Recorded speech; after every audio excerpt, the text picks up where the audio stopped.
All right, kids, here we are. Here we go. It is the Matt Murphy Radio Show underway for another day on this Monday, August 5, 2024, and there is plenty to do. Man, I'm out for a day, and I feel like I missed a week of what was going on in the world. That's the way that things go nowadays, and we've got 3 full hours of what I hope to be talk radio excellence, assisted capably by Jay Harper in the newsroom, Bell K behind the glass, screening all your telephone calls and making sure that everything that comes out of our speaker sounds as good as humanly possible.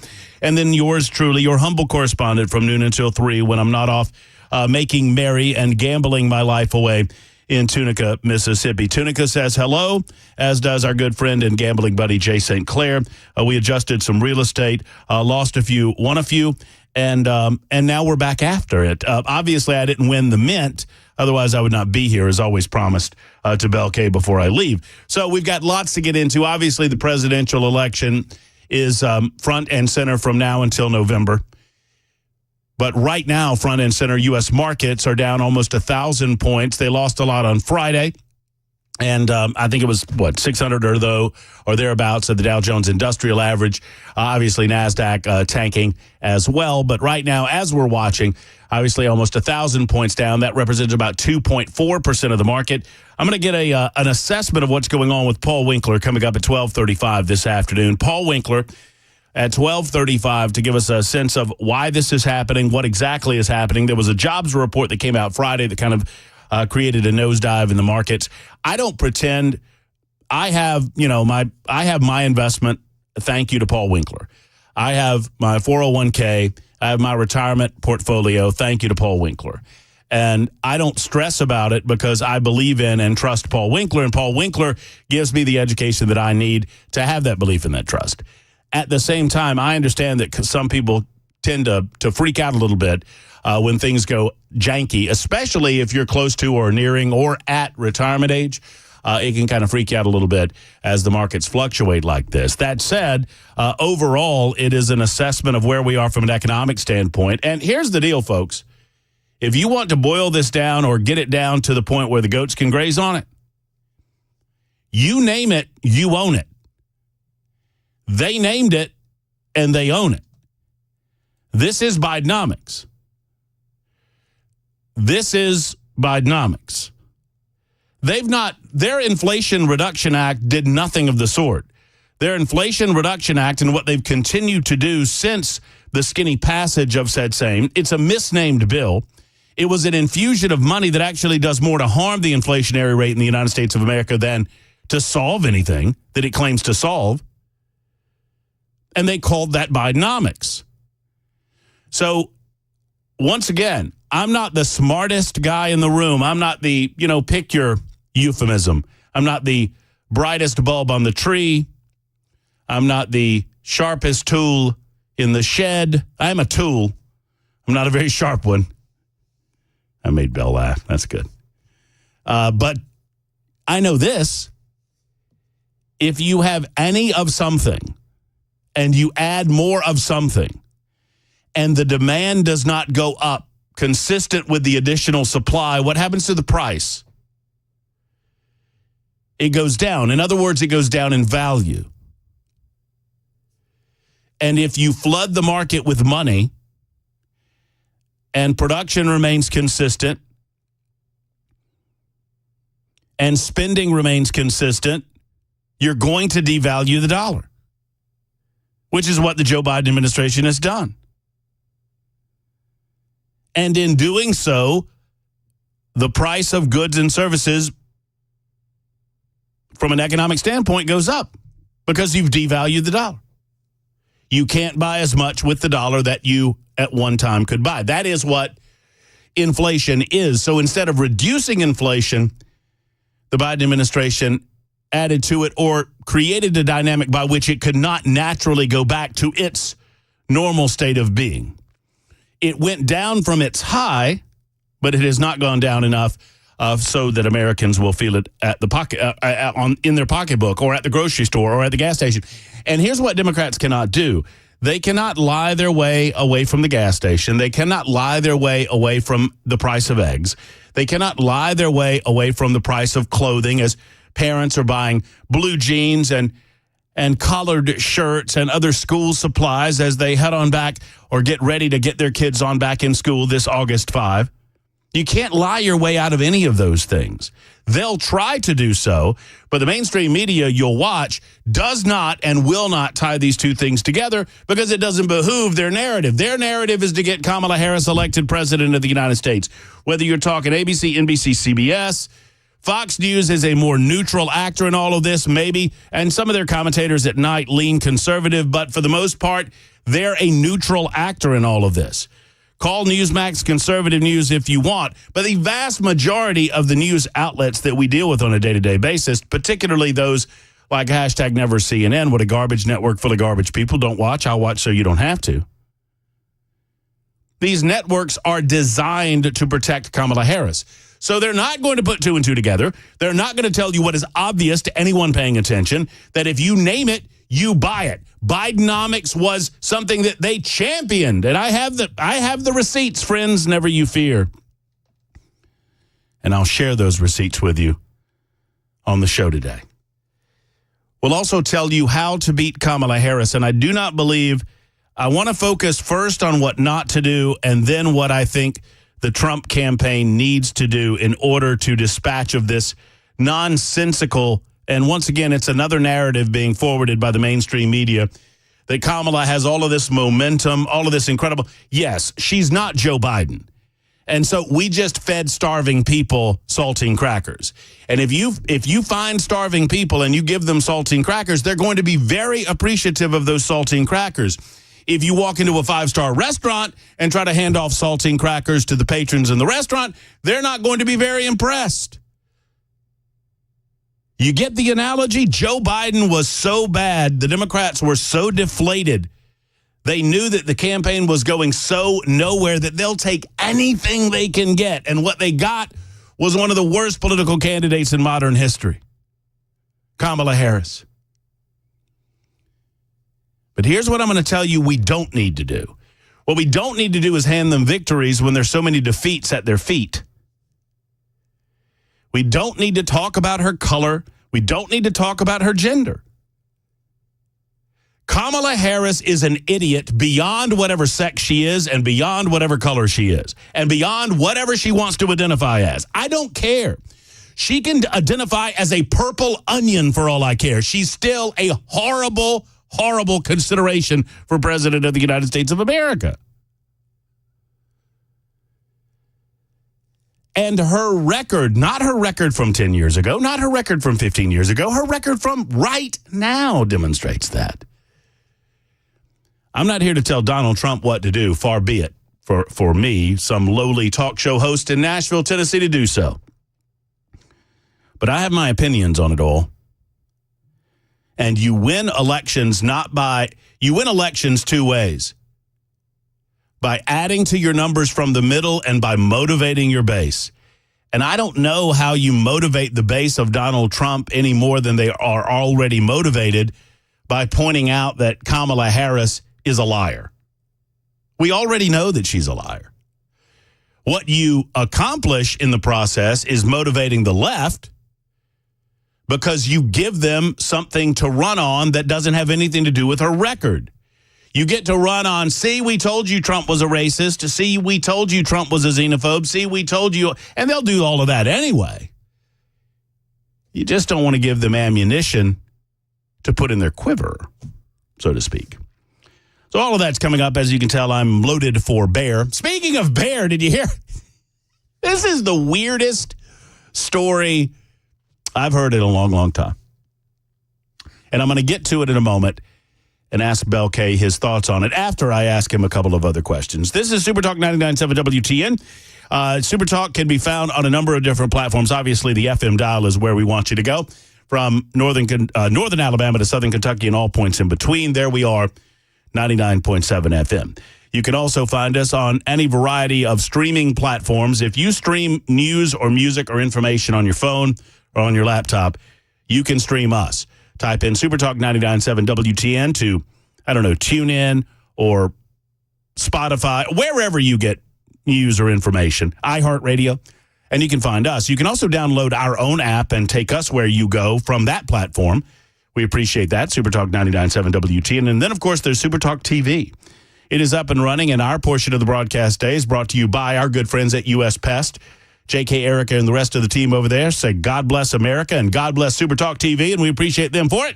It is episode 624 of our proceedings today, and episode 624 is entitled, Matt Murphy has a major announcement about being a VP pick.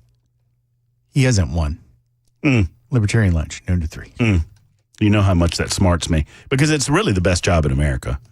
You get a paycheck, and the only time you ever get called to do anything is if there's a tie in the Senate.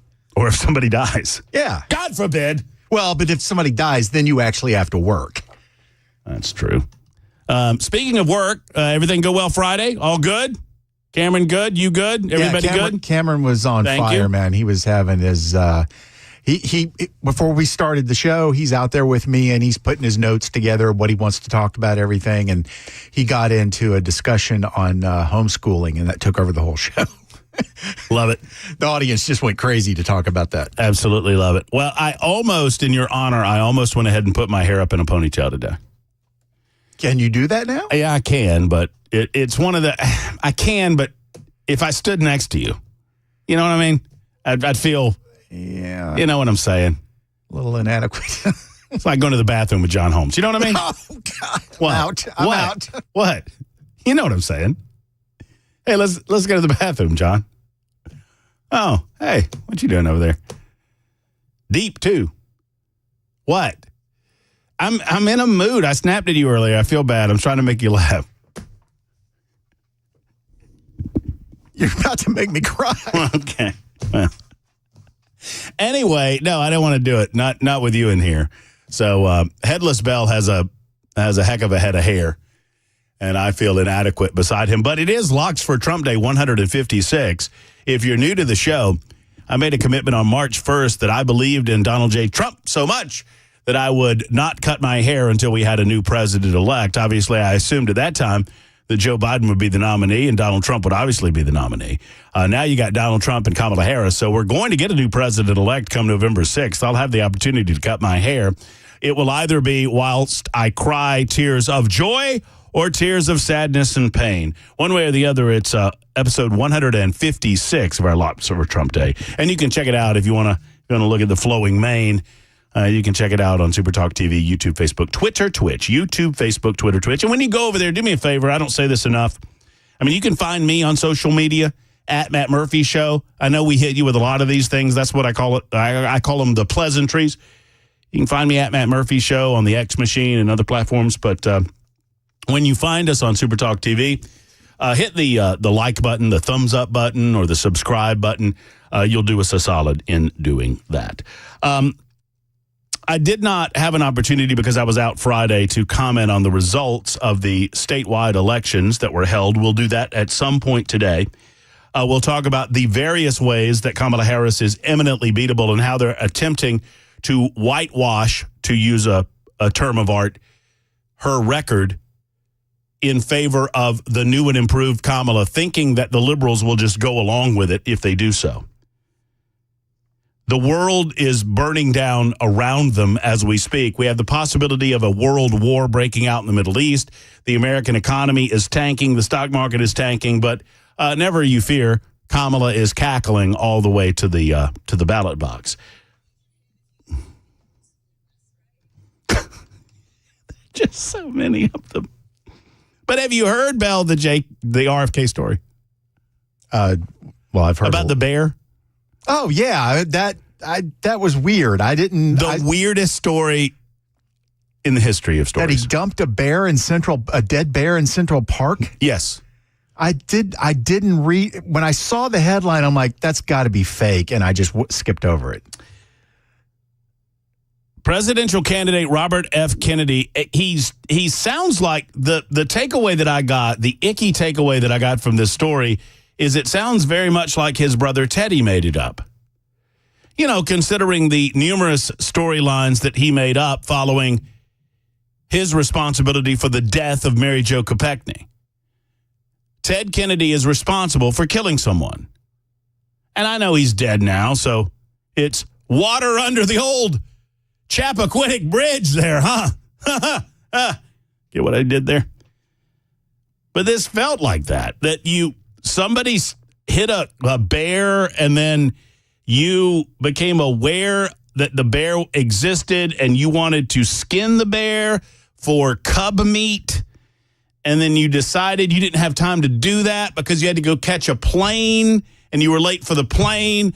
So instead of taking the time to skin the bear for its meat, which was dead because of this mystery person that hit it with their car, you decided to take the bear, load it up in some sort of transportation, one would assume, and get it into the middle of New York City in Central Park. And then you just happen to have a broken down bicycle with you, and you're going to put that bike with the bear as if the bike and the bear collided and the bear's dead. And I know what you're thinking, Murphy. RFK Jr. is a 70-something-year-old man. You're probably talking about things that happened 50 years ago. Why are you bringing any of this up? This happened 10 years ago. He was in his mid-60s. And it would be weird no matter when it happened. It was in 2014. That's just a lot of trouble to go through over. Well, something else is in that story that we're not being told. That's a dead-on assessment. Something else is in this story that we're not being told. Either there was either someone in the story is actually responsible for the bear death, because at least what I've seen, and you guys might have more information than I do, they're not really clear on who actually killed the bear, only that it died because it got hit by a car. Okay, see, we're still in plausible territory right now. That could happen. Sure. But then who is this person in relation to Robert F. Kennedy Jr.? I'm not really sure about that. I don't think we've been told that.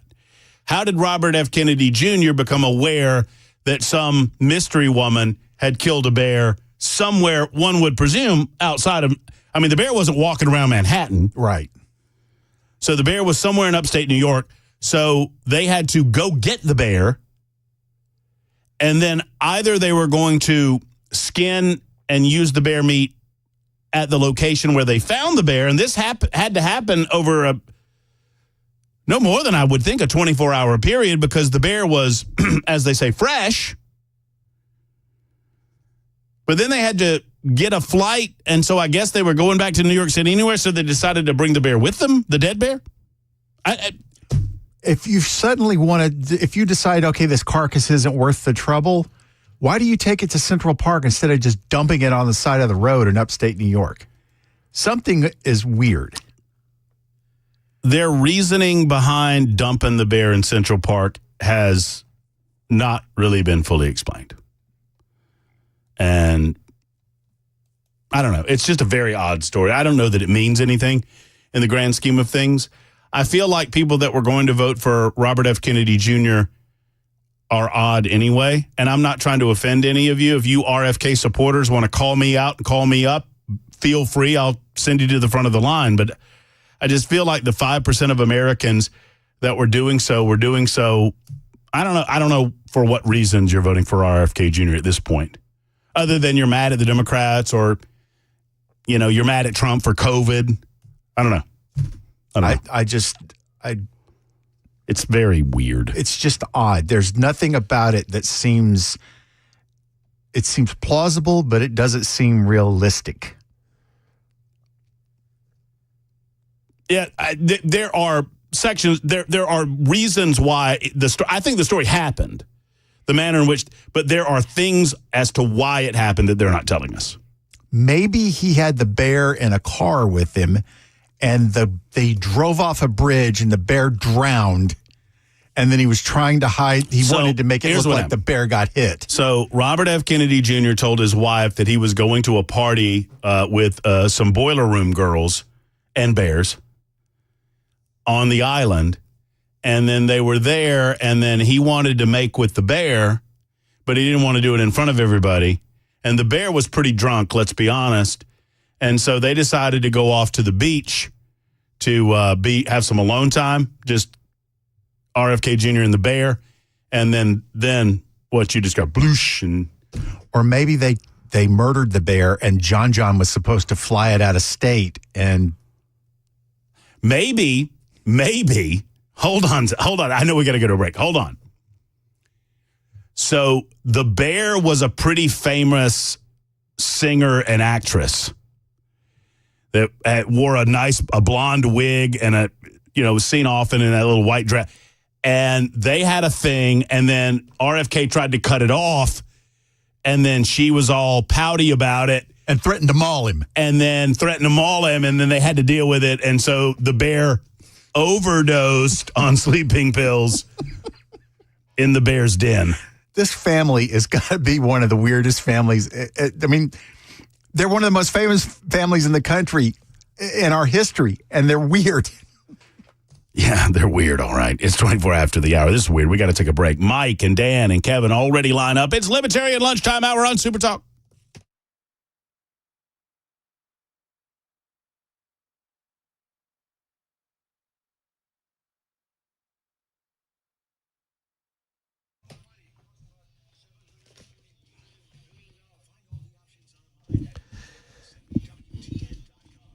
Your air conditioner is something that you want and expect to work when you need it, and boy, do we need it nowadays. It's August, after all. They call it the dog days of summer, right? So your air conditioner, there it is, just working away, making sure that your home is as cool as you need it to be. But what if it's not working as it should? If you notice a problem, or if you recognize that you're not getting as cool as you need to be, who do you call? If you have no one in mind as I say that to you, I might recommend a Jeff Eddy and Efficient Heating and Cooling. Now, if you have a normal guy and you're not satisfied with your guy or gal, and you don't like the service that you've gotten in the past, or perhaps you think you've been overcharged, then I might recommend you call Jeff Eddy and Efficient Heating and Cooling for a second opinion as well. Here's what it's his bottom line. He's going to go and diagnose your situation, and he's going to fix it if possible. He's going to talk to you about this. He's going to tell you what it's going to take to fix it, what he thinks the life of your unit is, whether you have a couple of years left, 3 or 4 years left, or if he believes that it's become so inefficient and it has reached its age where you need a new unit. Now, when that time comes, you can trust Jeff Eddy and Efficient Heating and Cooling. They're going to do that replacement for as little cost as possible. They're an Elite Pro partner with Rheem. They'll never charge you overtime rates, and a maintenance call is never over $125, no matter how many units you have. It's all a commitment to honesty and integrity from Jeff Eddy and Efficient Heating and Cooling. Call him today at 615-784-4424, 784-4424, or efficienthvac.net.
Hello, friends. It's Matt Murphy for Tennessee Men's Clinic. Tennessee Men's Clinic has been in Nashville, Tennessee since 2014. For over 10 years now, they've held court down in Midtown. They've had an office down there, and they just opened one in Cool Springs last year.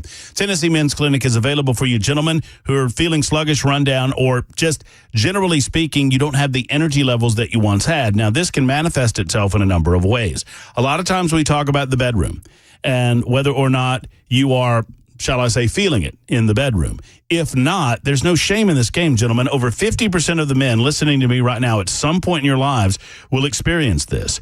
Why not solve the problem by making an appointment at Tennessee Men's Clinic, getting to the bottom of it? Their qualified urologist can help you figure out exactly what's causing this issue, and then you move forward from it. As a matter of fact, as I like to say, the biggest complaint that men have when they go to the Tennessee Men's Clinic is that they didn't go sooner. They waited on this and thought that it would go away on its own. Don't depend on that. Men, let's make the call. Whatever your energy level might be, if it's been decreasing over the last several years, let's get it with the Tennessee Men's Clinic and get back to right again. TennesseeMen'sClinic.com or 615-208-9090. Tell them Matt Murphy sent you. 615-208-9090.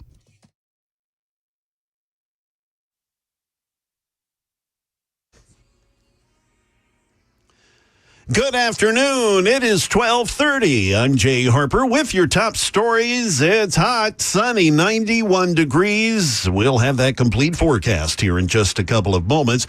The United States sending more military hardware into the Middle East region to help protect Israel against a possible retaliatory attack after two assassinations in Tehran and Beirut last week.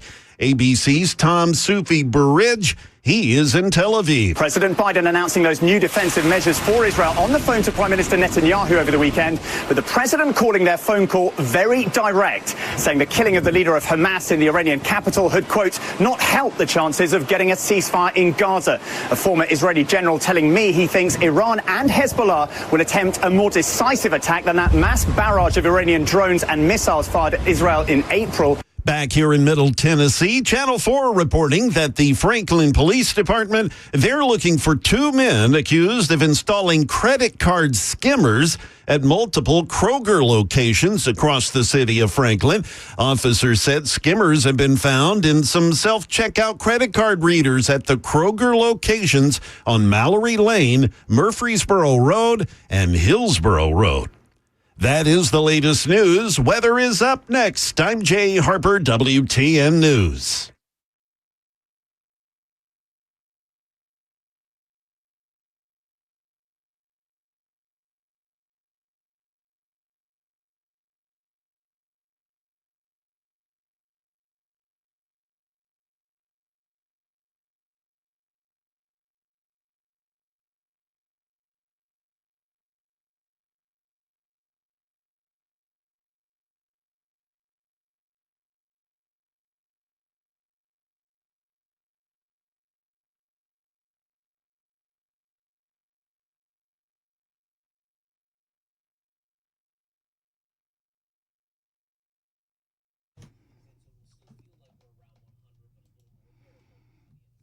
Hello, friends. Matt Murphy for the Dr. Gill Center for Back, Neck, and Chronic Pain Relief. Now, we talk a lot about pain when we talk about the Dr. Gill Center.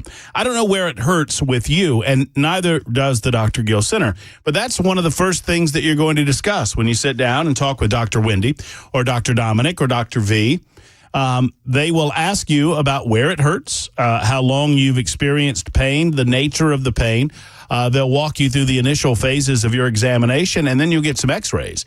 Then you'll get down to it. Let's find out if we're dealing with a compression somewhere along your spine, or perhaps we're dealing with some other matters that involves soft tissue. Yes, it is spinal in nature, what they do at the Chiropractic Care Center, but it's also at the Dr. Gill Center about your soft tissue, like the Class 5 laser system, the red light therapy. It's designed to pinpoint inflammation in the body, reduce pain, swelling, and accelerate healing. so they can get to it, whether it's elbow pain, knee pain, hip pain, joint pain of any sort. They can get a treatment that doesn't involve pills, that doesn't involve blocking the pain with needles, and certainly doesn't consider surgery as an option. That should be the last option always. Get with the Dr. Gill Center today. For less than $50, you can have that initial appointment. Go to 615-882-4838. Make that call for an appointment today. 615-882-4838. Tell them Matt Murphy sent you to the Dr. Gill Center.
Super Talk 99.7 WTN, Matt Murphy.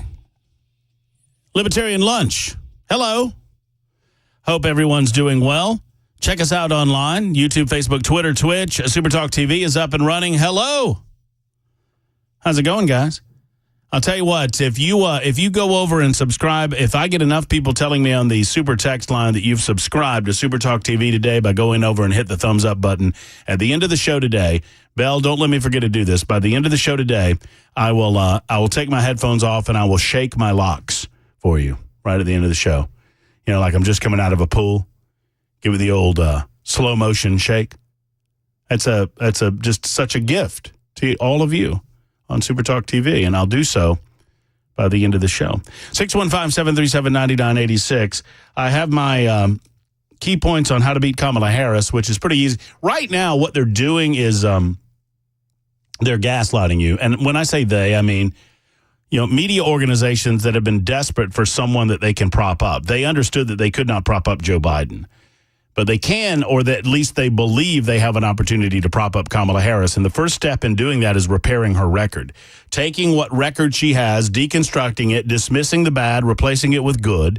All you have to do is go and read 1984 by George Orwell. You'll begin to understand what's going on right now. After they replace her previous positions with what they've decided will sell well with the American people regarding what's going on in the world, they then begin the campaign of convincing everyone that she's winning and there's no way that Donald Trump can beat her, which is what's going on right now. Now, the markets today and Friday, they're making that a little bit difficult with the Dow down almost 900 points, NASDAQ down almost 500 points, and the S&P 500 down over 100. My man, Paul Winkler, I've been around Paul enough to know that he cautions us not to get too excited about a period of a day or two or 8 or even a couple of weeks regarding market adjustment, but he's here to help us understand what the heck's going on. Paul Winkler joins us on the Matt Murphy Show. Paul, what's going on, man? How are you? Oh, Paul. Get Paul on there. You got me? You got Paul? I don't have him up over there. Thank you. Hey, Paul. How are you? Hey, you got me? I got you. Hey, buddy. What's going on? A lot is going on. We talked about Bitcoin a couple weeks ago, and that's taking quite a pummeling, isn't it? And, right? Look, if a business that I'm invested in, or if anything that I'm invested in is taking a pummeling, I still want to know that they're still making something, they're producing something, and you and I talked about that last week. It's like I'm not so sure that's going on, but all right. So let's start here, Paul. I mean, I know you well enough, and you and I have talked on a professional level, and we've talked on a client to a company level as well. So help us understand what's happening right now, and why we should calm down about it all, because I feel like there's a little bit of panic going on. Yeah, I think that people need to keep in mind is you have a crisis of confidence. You hear people saying that over and over again. Then you have this carry trade talk. They're talking about that. Crisis, and when people lose confidence, what do they need? If I perceive that there's more risk, you're going to have to give me more return when I buy something. So people call it a market sell-off, and I jokingly will say it's a market buy-up, because the people that are willing to take risk and have intestinal fortitude will be buying in these types of opportunities. Not to say that you ought to time the market and try to figure out where it's going to go next. But you look at market downturns like this and say, well, how often does this happen? Well, 5% downturns happen on average since 1953. They happen 3 times per year, 5%, 10% downturns intra-year. So inside of a year, that happens once a year. So it's so normal that it's not even worth paying much attention to. You get a 15% downturn that's every 3 years, and a 20% every 6 years. So you look and they go, oh, wow, this is something that is fairly normal. But basically what's been going on is when people lose confidence, they go, okay, I'm going to pay a lower price. And you think about it, when I am buying something for a lower price, but the earnings haven't changed, I am basically building in, or I'm increasing the yield on that investment. So let's say you've got a CD that pays 4%. I'm just going to use that because people get this idea. And 4%, and then all of a sudden you say, I'm not going to pay $100,000 for that $4,000 I'm going to get in interest, 4% of $100,000. I'm only going to pay 50, let's say. Well, I've just increased the yield to 8% when I've done that.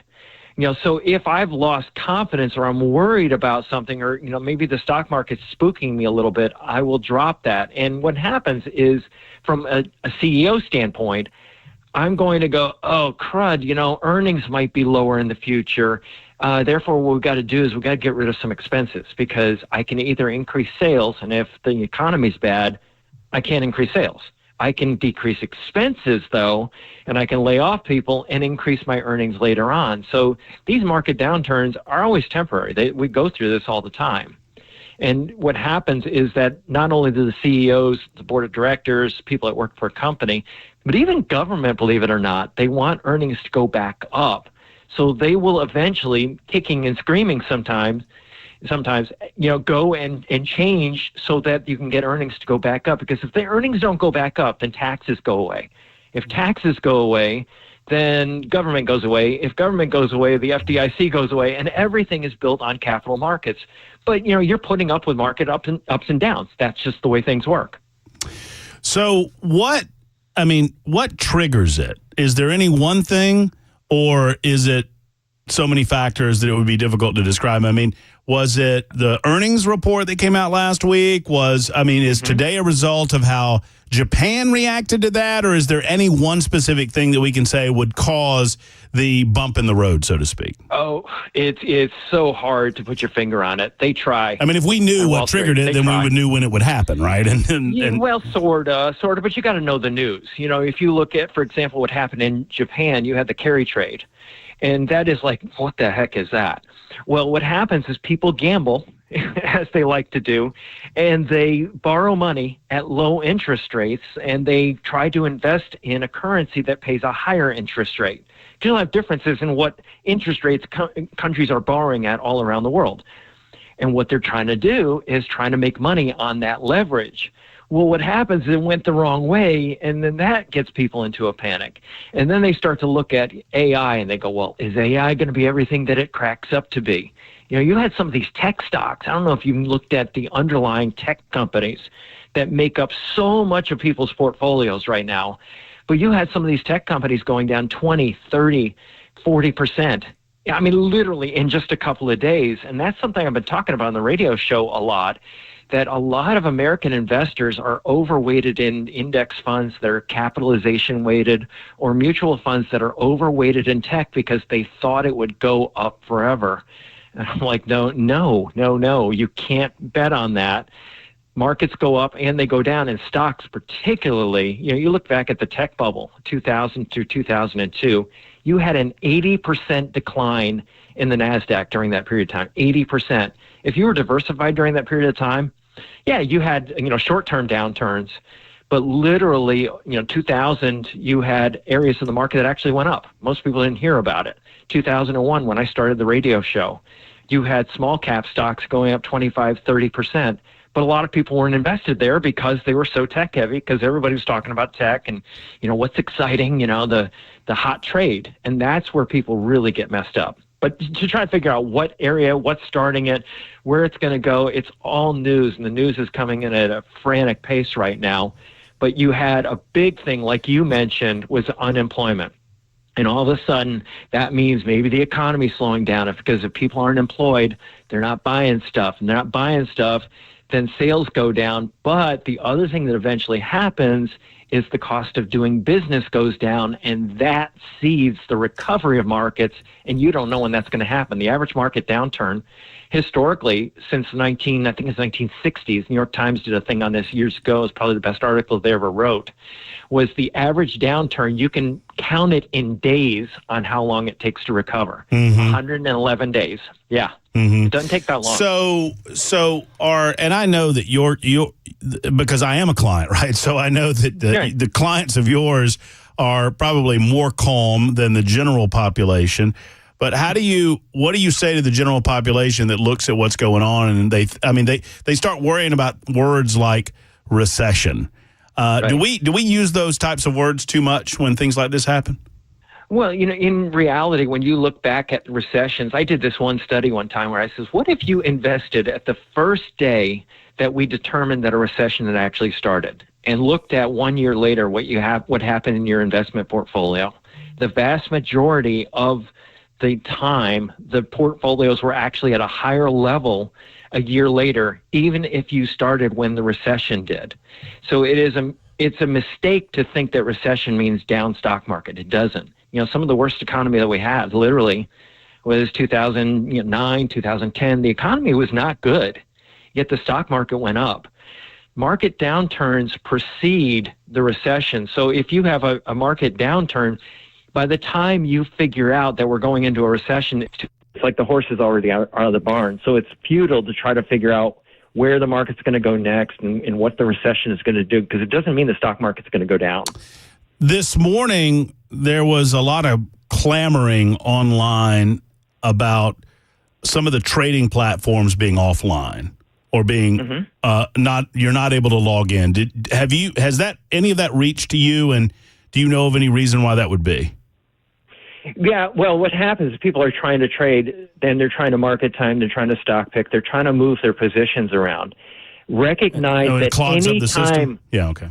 Yeah, anytime, they're clogging it up. Anytime that you make a change in your investment portfolio based on a prediction about the future, where it's going to go. It's going to continue to go down. That's what people are doing, is they go, oh, it went down. I think it's going to continue to go down. It's a basic problem with investor behavior that they complete patterns in their brain. If something goes down, they in their mind believe it will continue to go down, just as if it's going up, they continue to believe it's going to go up in the future as well. They continue that pattern.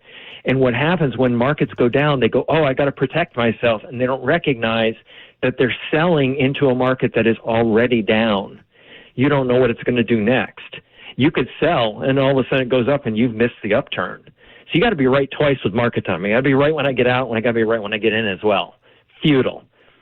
But that's basically what they did. Is they clogged up the markets. It shuts it down. It doesn't affect me at all because I don't engage in that behavior, and nor do my clients. Right. I walked in the office this morning. I says, what's going on, guys? And they said, one phone call. And I was like, well, no, and that's good. I mean, and that's it. If you educate them, right. Right. And well, but a lot of people who haven't taken my advice and called you, they're asking me the question about some of the markets online or some of the trading platforms online. And you know, it's sad that we're in a place where we're mistrustful of why these things happen like this. But there's a lot of mistrust in basic institutions nowadays. I think you can understand that, Paul. There should be. I mean, you're preaching my gospel there, because basically what I say is you can't trust. You need to understand, at least have a base understanding, because you will always worry and you'll be scared of that which you don't understand. That's why I think it's so critical just to get how stuff works and then recognize, okay, now I know what I'm doing. I know why I'm doing it. I know expenses. I know what to expect. If I've got those 4 things going for me, then I don't end up being pulled in and making mistakes at the wrong time. So, you know, I don't think you ought to trust the investment industry. I seriously, that's my big thing is, remember that one study I think I told you about, the USC and Indiana University, and they said, hey, you know, let's take a look at investment advisors' portfolios. And they were making the same mistakes, you know, with their portfolios that they were their clients, and they were going against the academic research, which just made no sense. But they said, hey, look, if they can't do this, if they're making mistakes with their own money, the advisors, how can we hold them to a fiduciary status where they keep your best interest first when they can't even keep their own best interest first? You know, one of our loyal listeners asked me on the super text line, and we've only got about a couple of minutes, but I want to ask you this question because I think it's a pretty good one.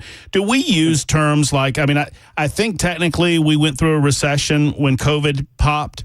I guess if we are defining it by 2 consecutive quarters of negative growth, I think that's the definition. So if that's the case, I mean, do we focus on words and language like that too much when talking about the American economy, in your opinion?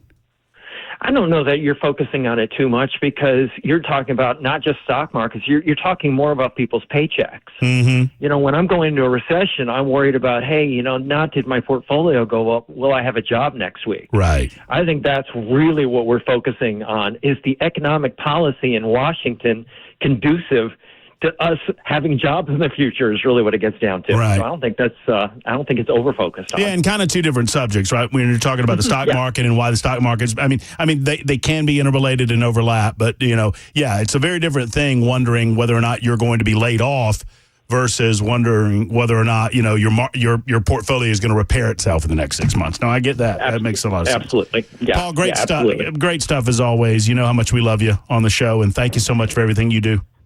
Well, you too, Matt. Thanks a lot. Take care. There's Paul Winkler. You hear him weekends from 3 until 6 on Saturdays. And then, of course, he's a great friend. I am proud to endorse Paul Winkler and the way he does his business. And obviously, I'm a client of his as well. And I think he is a very, very smart man. It's 12:52 on Super Talk 99.7 WTN.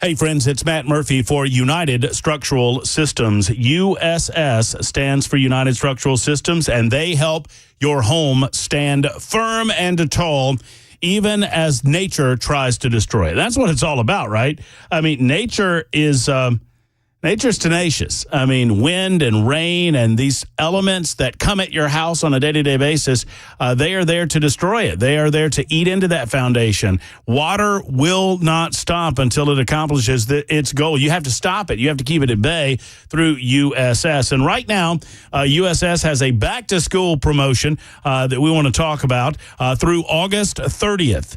The back-to-school promotion is as follows. They have 10% off any job over $2,500. They will offer financing same as cash with no payment, no interest for a year. It ends on August 30th, and it's not to be combined with any other coupon or any other previously discounted quote. So that 10% offer is a standalone offer. You can have a free inspection if you call today. Foundation repair, basement waterproofing, other types of repair, mold treatment, concrete leveling. It's all available for you at USS, which is United Structural Systems.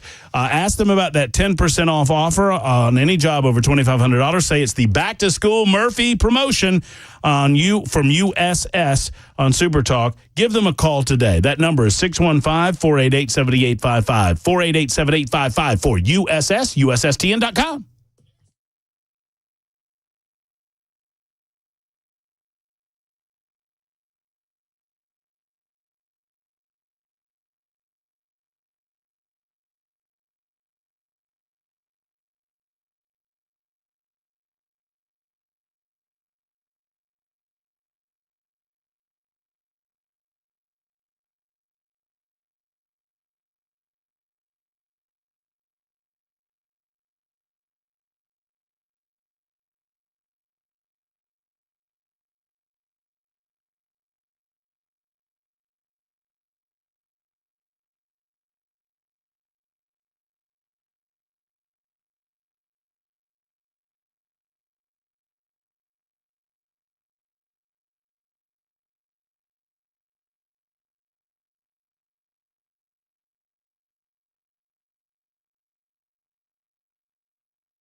Good afternoon. It is 1 p.m. I'm Jay Harper with your top stories. Sunny and hot, 92 degrees, rather humid as well. Our humidity at 54%. We'll have your weather forecast coming up here shortly. Vice President Kamala Harris planning to convene a rally tomorrow night in Philadelphia. ABC's Ann Flaherty, she's got more from D.C. Vice President Kamala Harris's campaign is expecting more than 10,000 people to show up at a rally in Philadelphia on Tuesday. That's according to a person familiar with plans for the event. Harris is expected to be joined at the rally by her new running mate, kicking off a visit to 7 battleground states in 5 days. Elon Musk, he's suing OpenAI again. This is the second lawsuit that Elon Musk has filed against the maker of ChatGPT. He alleges the two co-founders of OpenAI, Sam Altman and Greg Brockman, breached the company's founding principles by putting profits ahead of creating artificial intelligence for the good of all humanity. Musk withdrew the earlier lawsuit back in June, just a day before a judge was set to rule on its dismissal. Musk was an early investor in OpenAI before leaving the company in 2018. That's ABC's Mike Dubusky reporting. And after making landfall earlier this morning in the Big Bend part of Florida, Debbie, now a tropical storm, and moving inland towards Georgia and the Carolinas, forecasters warn that rainfall and flooding across the southeastern U.S., that's what poses the biggest threat. Speaking this morning to ABC News, FEMA Deputy Regional Administrator Rob Ash said that the storm's impacts will more than likely be felt for days. The category of the storm, we understand what it is, and that's not necessarily what we're focused on, but we're focused on the amount of rain that we're going to get. And flights impacted already. Orlando, Charlotte, and Atlanta, those airports are already seeing many flight cancellations. So if you're flying through one of those cities, just be forewarned. That is the latest news. Weather is next. I'm Jay Harper, WTN News.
Hello, friends. Hour number 2 starts right now. The Matt Murphy Radio Show in progress on Super Talk 99.7 WTN. Happy Monday to you. Hope everything's going well for you thus far this afternoon, and a good afternoon. Glad to be with you, and thank you for being with us. Thanks to Cameron Smith for filling in for me on Friday. I certainly appreciate that, and appreciate all of you participating in the first hour of the show. The Libertarian Lunchtime Hour now concluded. 615-737-9986 is our telephone number. If you want to get involved with the show, turn a monologue into a dialogue, you can do that. 615-737-9986. You can also find us on any variety of social media platforms, at Matt Murphy Show on the X machine, at Matt Murphy Show on the Instagram, Matt Murphy on the Facebook, etc., etc., etc. And then, of course, we're on Super Talk TV, YouTube, Facebook, Twitter, Twitch. Please like, subscribe, follow, etc. So I'll get into my thoughts on where we are from a presidential race standpoint coming up in just a moment. I do want to note local news coming out of Goodlettsville. And it's good news. I think we all need a little. Hey, can I get, I think we all, occasionally when times seem bleak, we need Anne Murray reminding us. Nobody OD'd. Man, do you see how that fentanyl they found at the border? More on that in a second. This is good news, not bad news. We could use a little good news. Is Anne Murray still alive? Yeah. Okay. I'm just checking. I mean, she's pretty much retired, but she's alive. Well, there's good news right there. Yeah, I think she's like 76 or so. Oh, Jay Harper speaks like a man who has looked that up. She was actually on an episode of Family Guy playing herself a couple years back. She sing that song? That's her finest song, by the way. Good news. No. What? Snowbird. 1970, baby. I don't think we need to reinforce negative stereotypes, Bill. How's that a negative stereotype? Against you. Oh. You're sitting around playing with your cats, listening to Snowbird? It's just... I lash out. That's what I do. You know me. Mm-hmm. Here's the good news. Goodlettsville. Congratulations. My adopted hometown of Goodlettsville. Although I live in Mount Juliet now, I still have an affinity for Goodlettsville. Remember the Nolensville Little League team that did so well in the last couple of Little League World Series? Well, Goodlettsville. That's right. The home of the Grand Old RV Resort, Convalescence Home, and Bat Me Market. One more time, please. Thank you. Goodlettsville has now advanced to Tuesday's Region Championship, which is happening tomorrow at 2 p.m. Middle Tennessee time against Florida. Now, this is a team that it lost to 8-1 on Sunday. However, the winner in this one-off matchup will move on to the Little League World Series, which begins August 14 in South Williamsport, Pennsylvania. So kudos and congratulations to the Goodlettsville team, and we'll all be rooting for the Goodlettsville team to get to Williamsport and represent the state of Tennessee in the Little League World Series. I think that's some great news, fabulous news. Yeah, Matt, can I interject something there real quick? I actually had the honor of doing the play-by-play on the live stream for the Little League State Tournament. Well, hello. And got a chance to, see these boys up close and personal for a week. The state tournament held up in Clarksville back in, here a couple of weeks back. That's cool. Coach Spain and all of those boys, so well coached and a talented team. And I've been enjoying watching them on ESPN Plus is where these games are.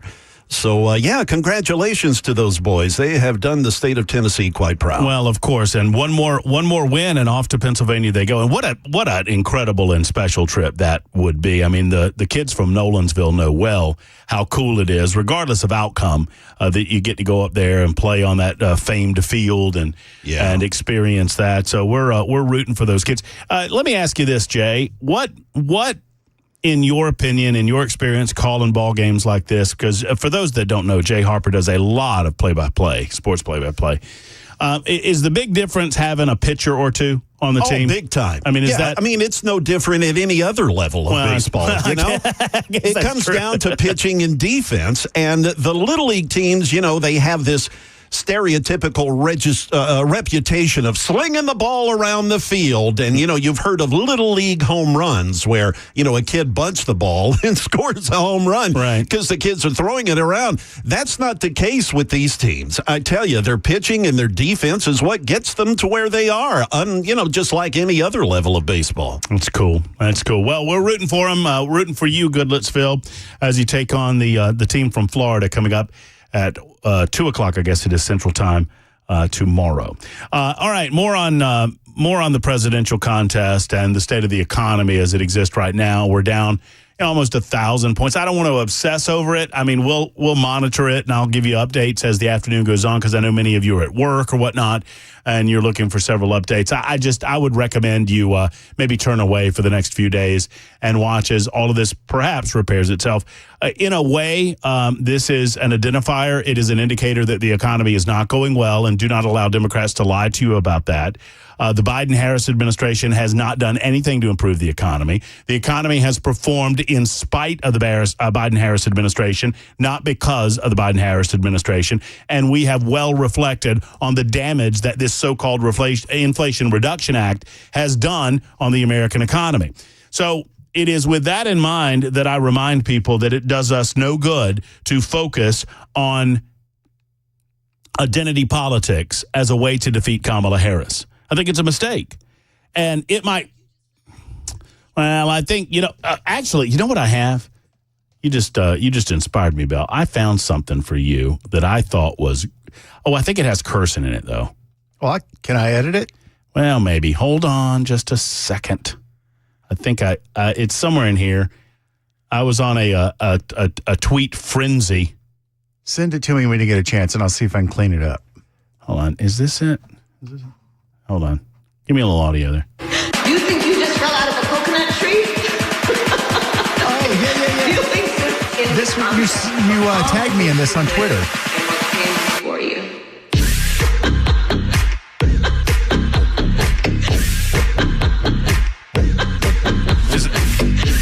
It's the Kamala bounce, baby. You got to see this guy dressed up like Kamala Harris. It makes it. Coconut tree? It's that visual is creepy. Because he's got his, it's weird.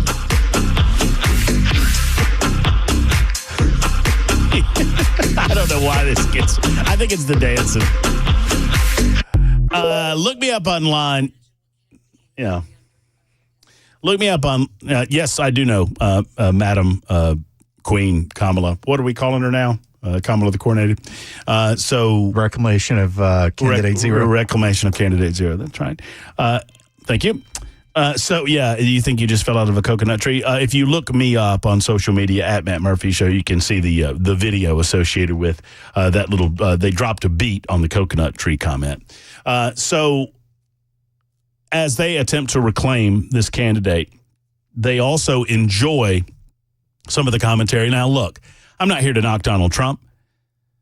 Donald Trump knows more about winning a presidential election than I do because he's done it once. He lost one in 2020, and there's a lot of reasons for that, obviously, and we've gone over those reasons ad nauseum. I do not believe that you win an election by fighting Kamala Harris regarding her race or gender.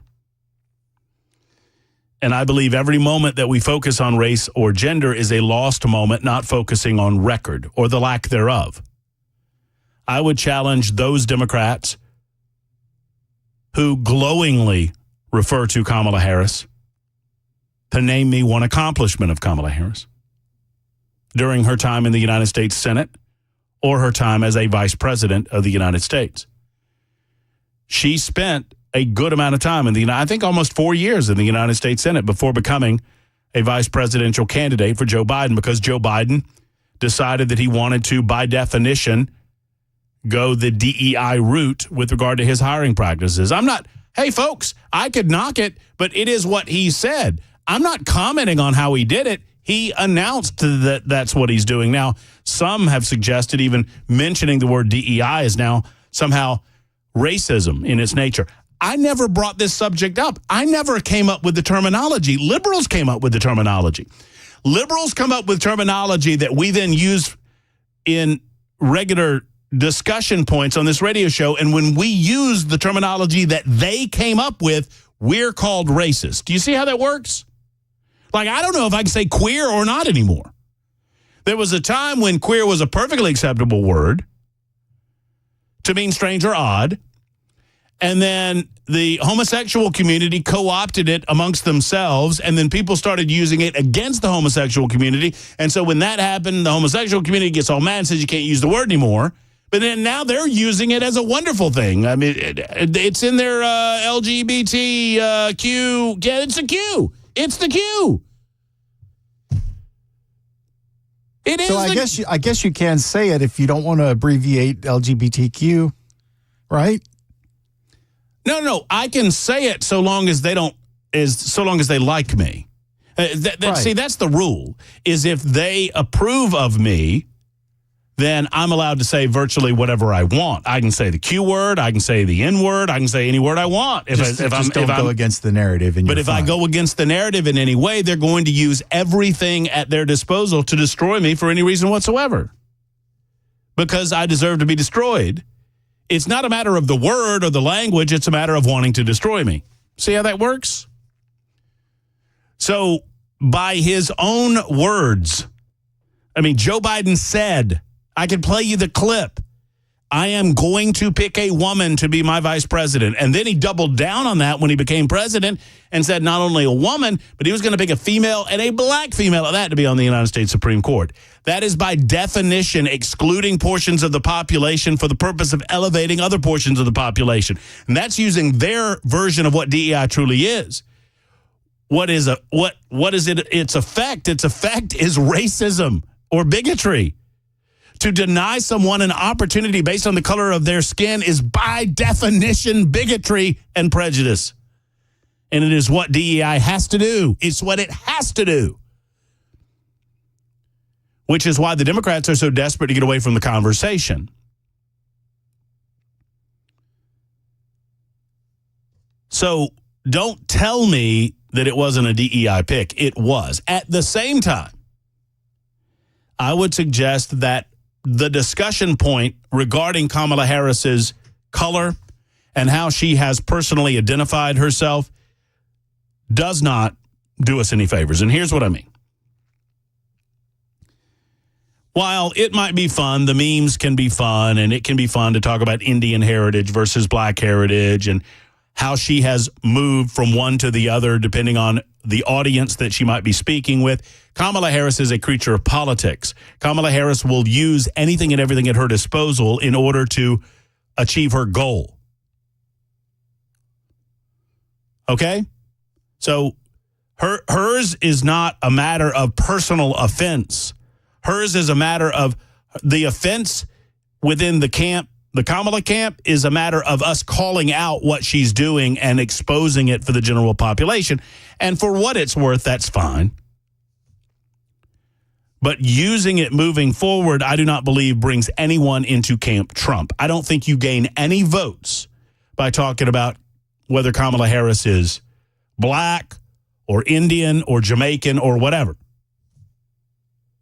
Because it doesn't matter.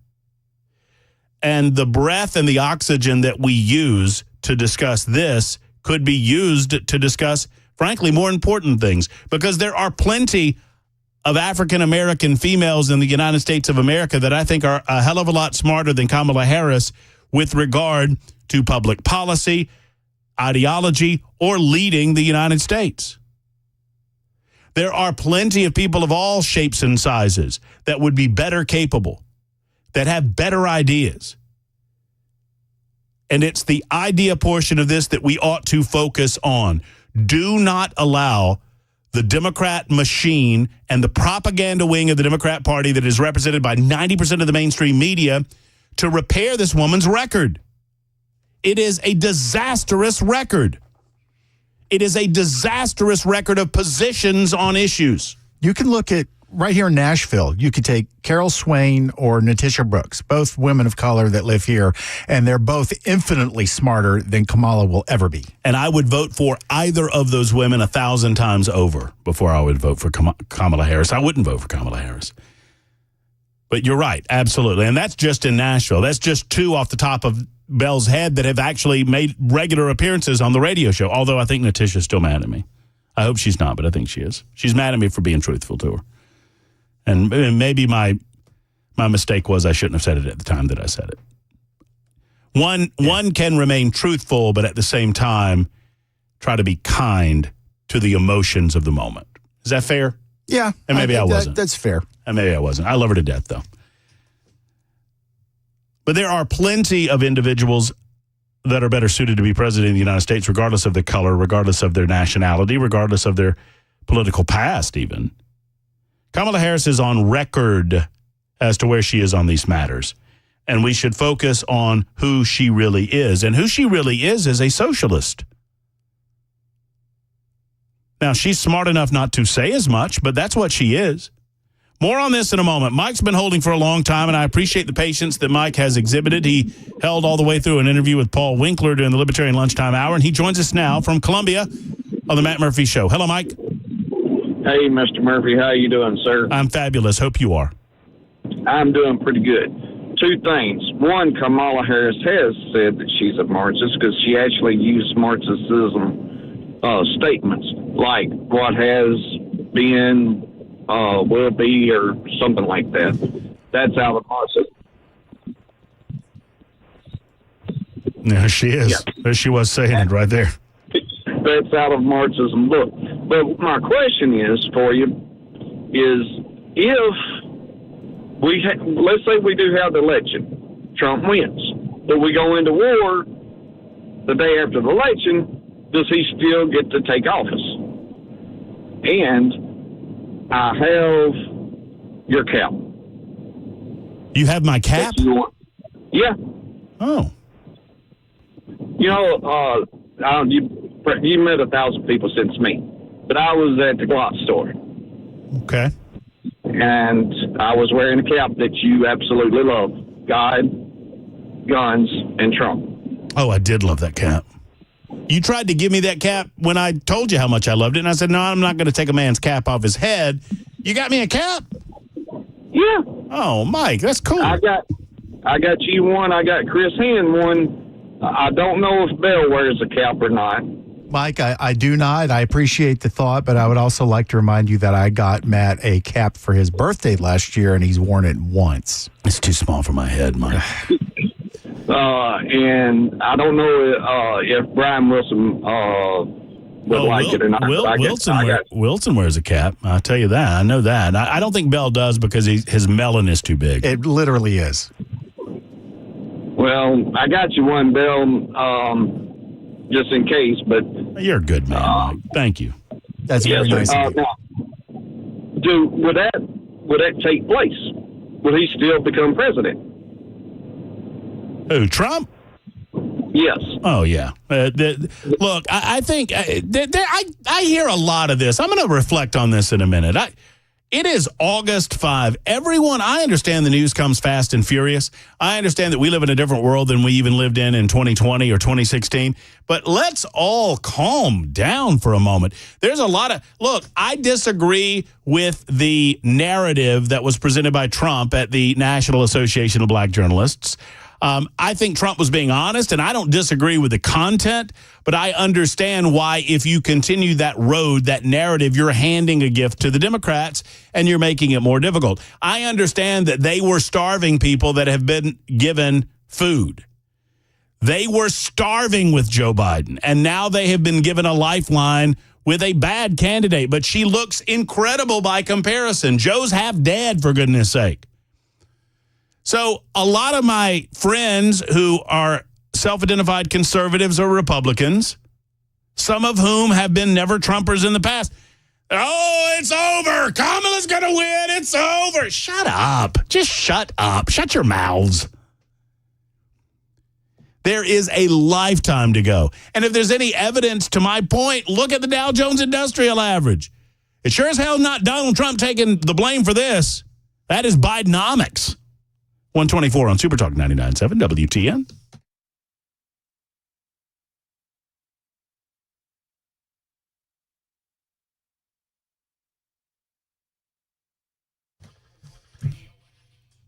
All right, friends, Defend Systems wants to make sure that you're safe and secure in your place of business, in your school, in your church, or any place that people gather. Defend Systems, it's what they do. They are a life safety and security consultation firm based right here in Middle Tennessee. You've heard me talk with Brink Fiddler and the rest of the team quite a bit. Tracy and Gloria and Adam and the rest of the crew. They are here for you and your place of business or your school or your church. They've done hundreds of schools. They've done hundreds of churches. Now, when I say done, here's what I mean. They come in, they assess your property, and then they meet with your staff, your team, those that want to be a part of it. And they talk about active shooter response. They discuss workplace violence, site surveys and threat assessments, security improvement consultation.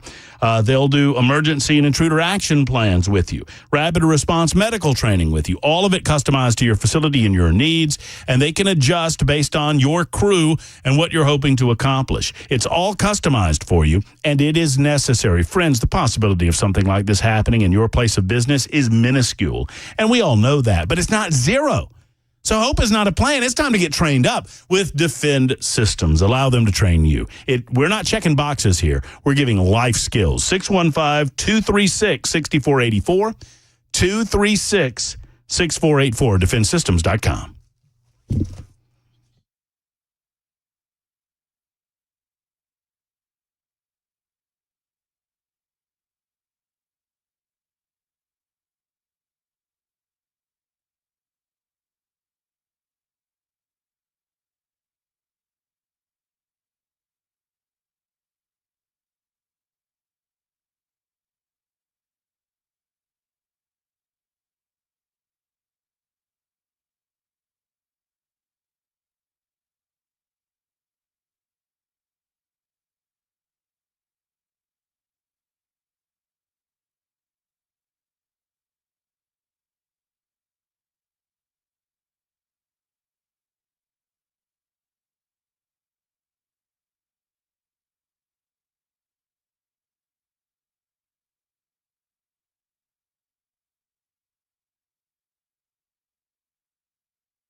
Increasing tensions in the Middle East and a wild scene after a shooting in Seattle this morning. We'll have those stories for you at 1:30 on Super Talk 99.7 WTN. Thank you much, Mr. Harper. It is 1:28 Super Talk 99.7 WTN. Get some of those headlines coming up in just a moment. In the meantime, I've not I can't remember the last time that I've boycotted anything. I mean, well, in the sense of how we discuss the word amongst ourselves, right? I have plenty of personal boycotts going on. I mean, I don't patronize businesses that decide that they don't want my business. And there are plenty of ways that a business can decide that it does not want my business. And if that's the case, then, you know, if I'm offered the opportunity, I'll describe it to them. You know, managers don't know how to handle this either, by the way. If you find that a business has set its parameters up to the point where you feel you can no longer do business with them. Let me give you the easiest example, but there are plenty of others. The easiest example is, you know, you go to a restaurant, you get bad customer service, or something goes on that you just disagree with, and it's fundamental to the nature of the business. Just don't get mad. Don't yell and scream. Just find the manager and say, listen, just to let you know, I'm not going to come back, and here's why. And I know that there's probably nothing that you're going to do about me walking out, but I feel like I need to tell you that because I don't want you 3 months from now when you have to close your doors because of a lack of business. I don't want you confused as to why that was. If there's enough of me that will tell you while we're not coming back, maybe you'll change your business practices and save your business. But otherwise, I'm out. I'm out. So I don't do a lot of boycotting. That's the entire reason I brought that up, quote unquote. But I'll do my own personal version. So I'm not boycotting the Olympics. But I've never been one to watch the Olympics. Although I caught a few things over the weekend. Did you see the pole vault guy? No, I haven't watched anything to do with the Olympics and don't care. Which pole vault guy are you referring to? Mondo Duplantis? I'm talking about the only pole vault guy, Jay, that I would bring up on this radio show. And if you've seen it, you know exactly who I'm talking about. Oh, okay. Well, I guess I do you have not seen it? No. This guy failed. Oh, that miserably? Guy. That guy. Yes, I know of what you are speaking now. Yeah, I wish I'd watched. Well, you've probably seen it on social media, Bell. Maybe you just scrolled right past it. Let me put it this way. If I ever find myself in the Olympic Games and I fail miserably in the Olympic Games, that's how I want to go out. And Jay Harper is giggling like a man who knows exactly the video I'm talking about. Pole vault guy was not blessed with the best pole vault this Olympic Games, but he has been blessed in other ways, as they say. 131, Superdog 99.7 WTN. Back in a moment.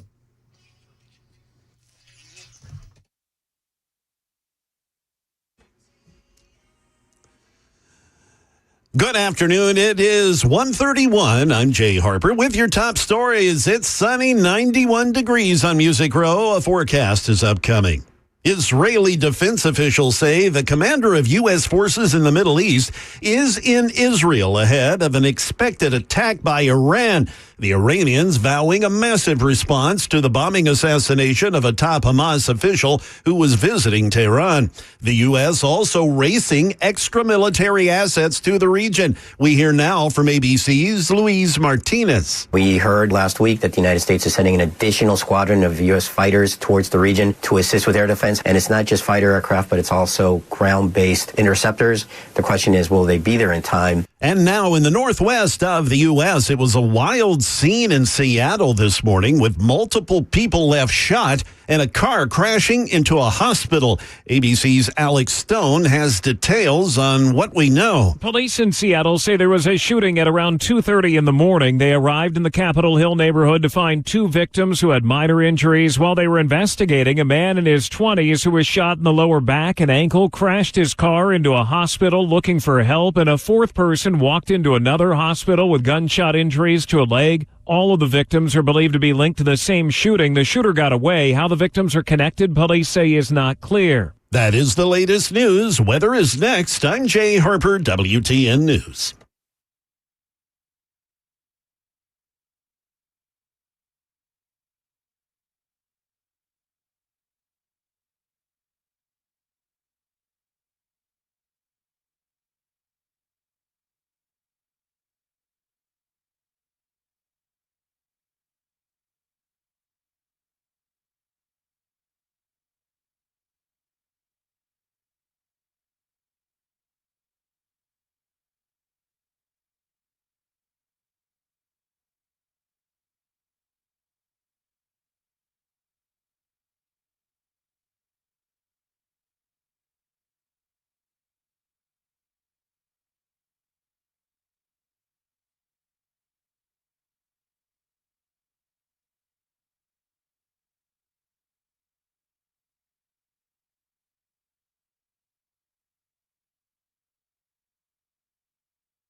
Super Talk 99.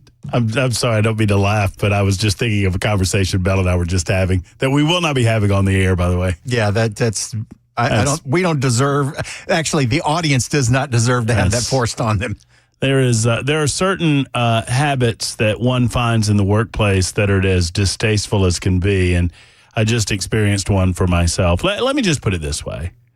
And I don't want to go into the particulars or the particular details of what we are talking about, but I can do you one better. If they're really interested, all they have to do is go back and listen to the start of last Wednesday's show.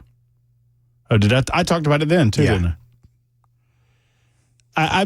I'm fascinated that, well, I just don't understand the type of man. Let me just put it this way, generically as possible. I don't understand the type of man that would go into a bathroom, completely miss, and then just leave. You are scummy human beings that deserve to be called out, and I'm about to put up a sign in the bathroom in there that says, we aim to please, you aim to please, because it's gross. And ladies, most men think it's gross too. Don't lump us in with these morons who can't manage to find a hole that size and hit it.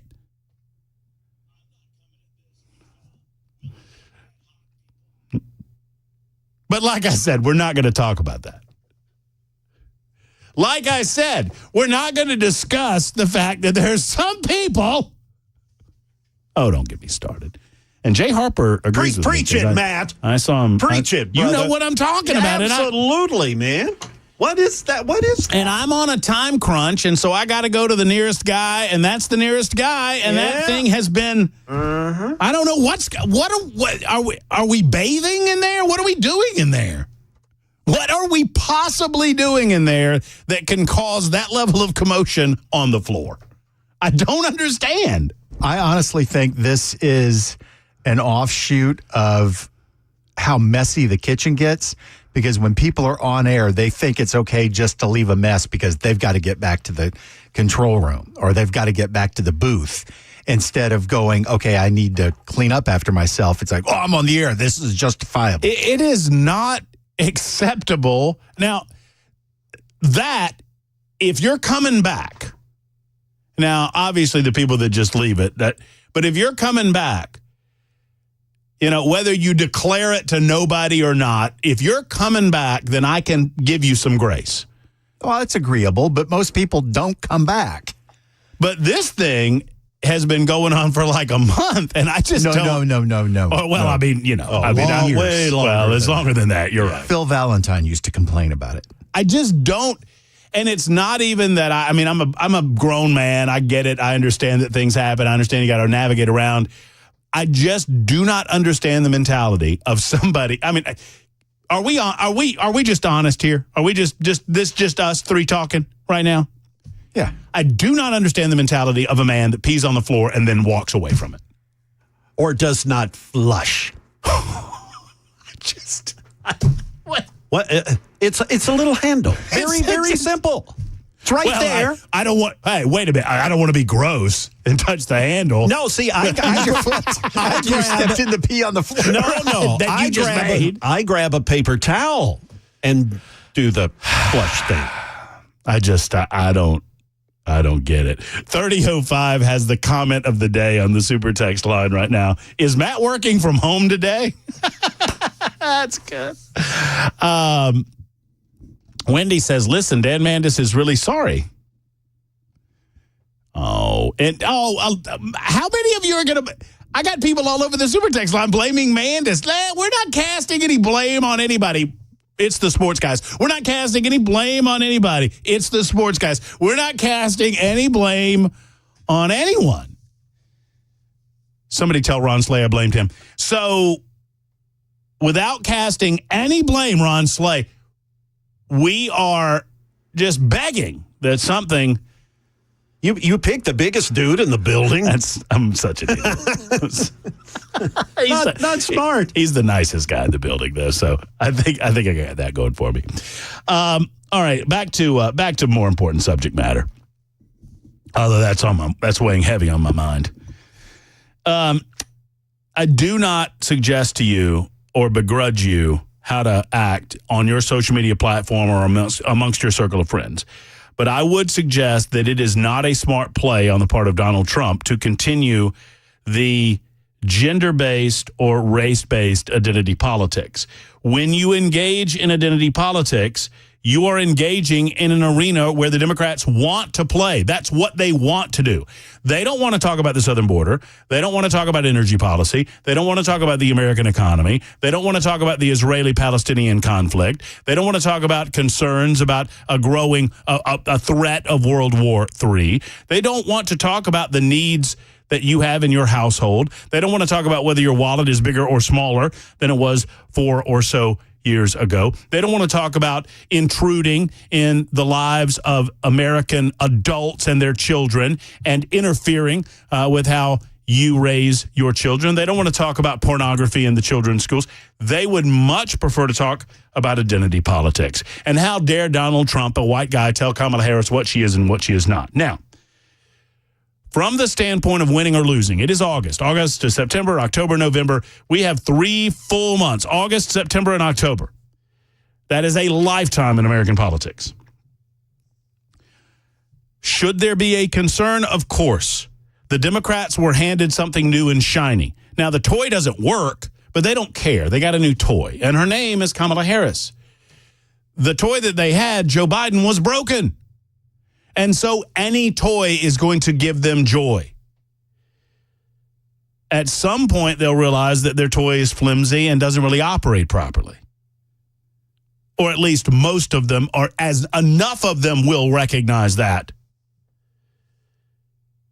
Donald Trump will turn out victorious. There should be a concern regarding the willingness on the part of Democrats to play the identity politics. The reason they do it is because it works. It works on uninformed voters. It doesn't work on you. And so it is natural that when we gather together from noon until 3 on a daily basis, right, and we're talking amongst ourselves, it is natural that we get confused why some would be sucked into the identity politics game. But the manner in which this hurts, and 4209, I recognize what you're saying, and I hear you. 4209 is saying, come on, Matt, his rallies aren't about her damn color. No, I agree with that. But bringing it up at all, or focusing on it at all, or making it a talking point at all, gives the media the cover that they need to run with that narrative, and they don't talk about anything else.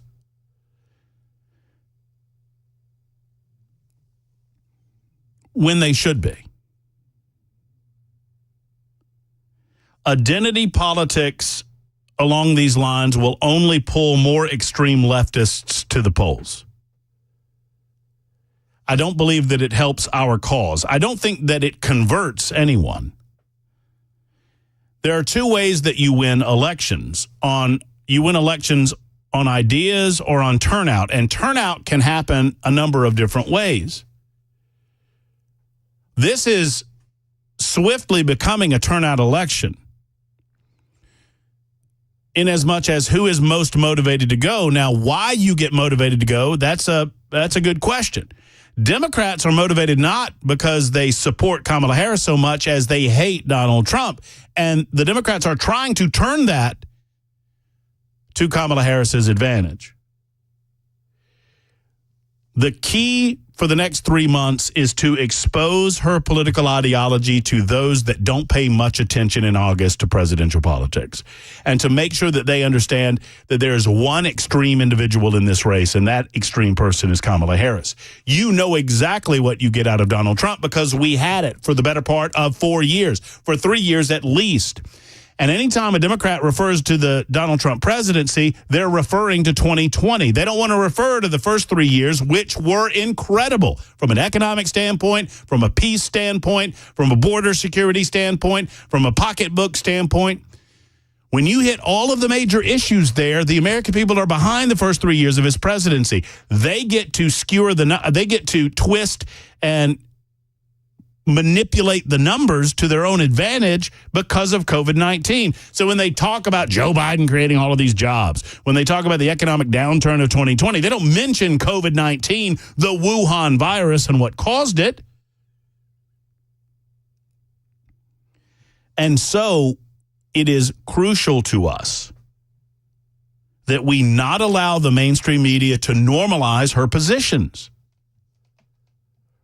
Her positions are and have been, during her political life, extreme.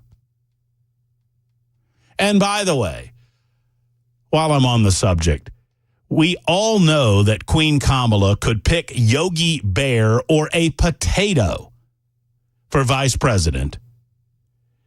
You think Brian Stelter would take it? And yes, he would. And these SOBs over at #NeverCNN would fall over themselves to praise the pick, right? So to suggest that there's any way that she could pick anyone that they're not going to slobber all over is just silly. So whether it's Shapiro or whomever, I think it's going to be Shapiro because I saw a number of political leftists on social media platforms trying to soften the blow, saying, listen, guys, we've really got to get behind the candidate that Kamala picks because whoever it is going to really get us across the finish line here, guys. I'm talking to you Muslim voters, okay? I'm talking to all of you in Minnesota, okay? Because it's going to be a Jew, and y'all need to get ready for that because I know you hate Jews. #basically.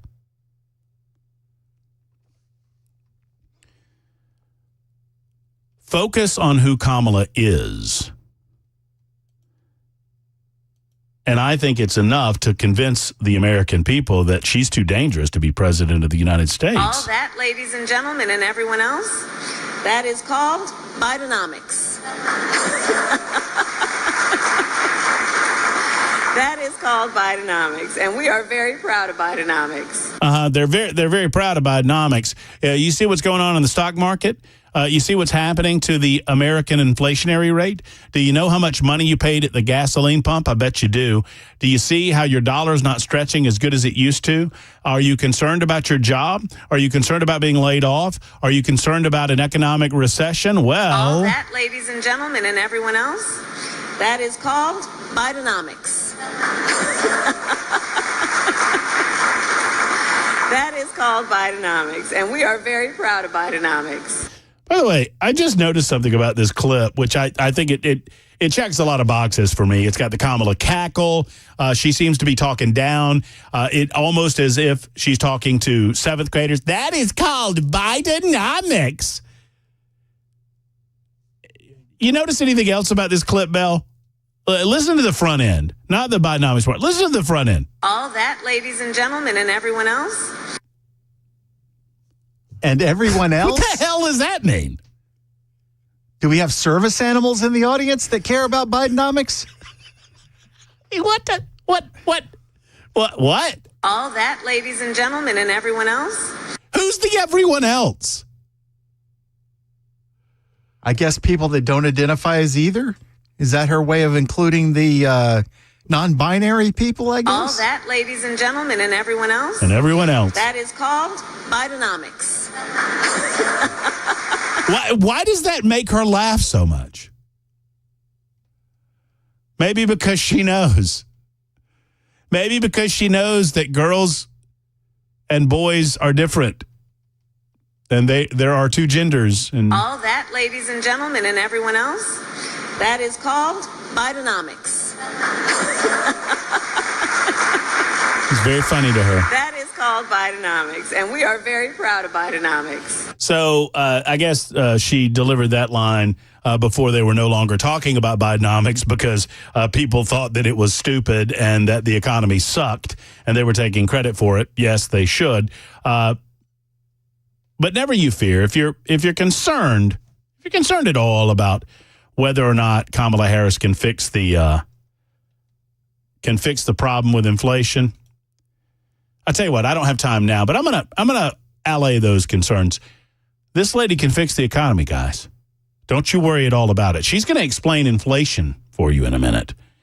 And you're going to sit there and you're going to listen. And you need to take notes. You're going to love this. Plus, Kenny and David and Betty and Andrew, all of you coming up as the Murphy Show continues on Super Talk.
More U.S. fighter jets headed to the Middle East. Debbie not being real kind to the airline industry in the Southeast here today. And teens being questioned in a downtown Nashville Sunday night shooting.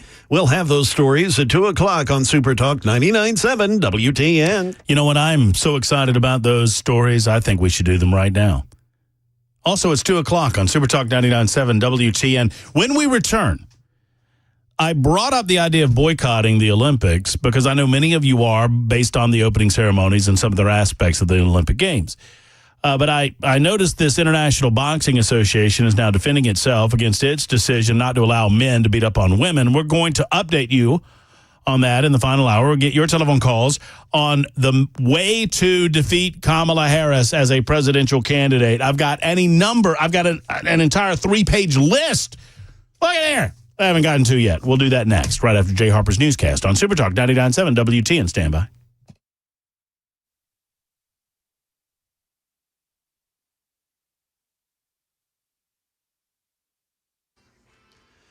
Good afternoon. We are now 1 minute past 2 p.m. I'm Jay Harper with your top stories. Plenty of sunshine, 93 degrees. A steamy forecast is on the way.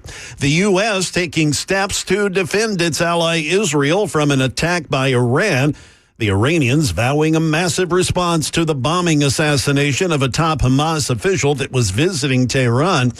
An extra squadron of U.S. fighter jets heading to the region. In Washington today, State Department spokesperson Matthew Miller said the ultimate goal is to prevent the Iranian attack from happening at all. Every time you have one of these cycles of escalation, you have a risk of parties miscalculating. You have the risk of them taking actions that get out of hand or that have unintended consequences, and that can affect the ceasefire negotiations. It can affect the risk of broader conflict. Now in the southeastern United States, as Tropical Storm Debbie drowns the southeast, it's turning into a major problem for air travelers. ABC's Alex Stone reports that as of about, a couple of hours ago, there are 2,000 flights that have been canceled. The top 20 airports in the world for canceled flights today are all in the U.S. thanks to Tropical Storm Debbie. Orlando has the most, followed by Tampa, Miami, and Charlotte. And then just about every other large East Coast airport. American Airlines has the most canceled flights, followed by Southwest and Delta Airlines. Now here in Nashville, 2 teens are in police custody for their suspected involvement in a drug-related shooting outside of the Hermitage Hotel last night. Police say the 15 and 17-year-old have been taken in for questioning. Police responded to the shooting at about 10 o'clock in front of a parking garage on 6th Avenue North. The 34-year-old shooting victim is expected to be okay. No others were hurt in the shooting. Police do suspect that there were drugs involved in all this. This is still a developing story. That is the latest news. Weather is next. I'm Jay Harper, WTN News.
Hello, friends. Matt Murphy here for Savory Spice. So when you reach a certain age in life, you decide that you're not going to get the lowest of anything, right? Like I reached an age where I realized I didn't want the cheapest of something because typically the cheapest of something is going to be less expensively made, not well put together, and you get to this point in life where you want to kind of up your food game, right? You stop eating at I'm not knocking the fast food joints or whatever, but you want to eat better. You want to eat maybe healthier, or you simply want a better cut of meat, a better selection of vegetables.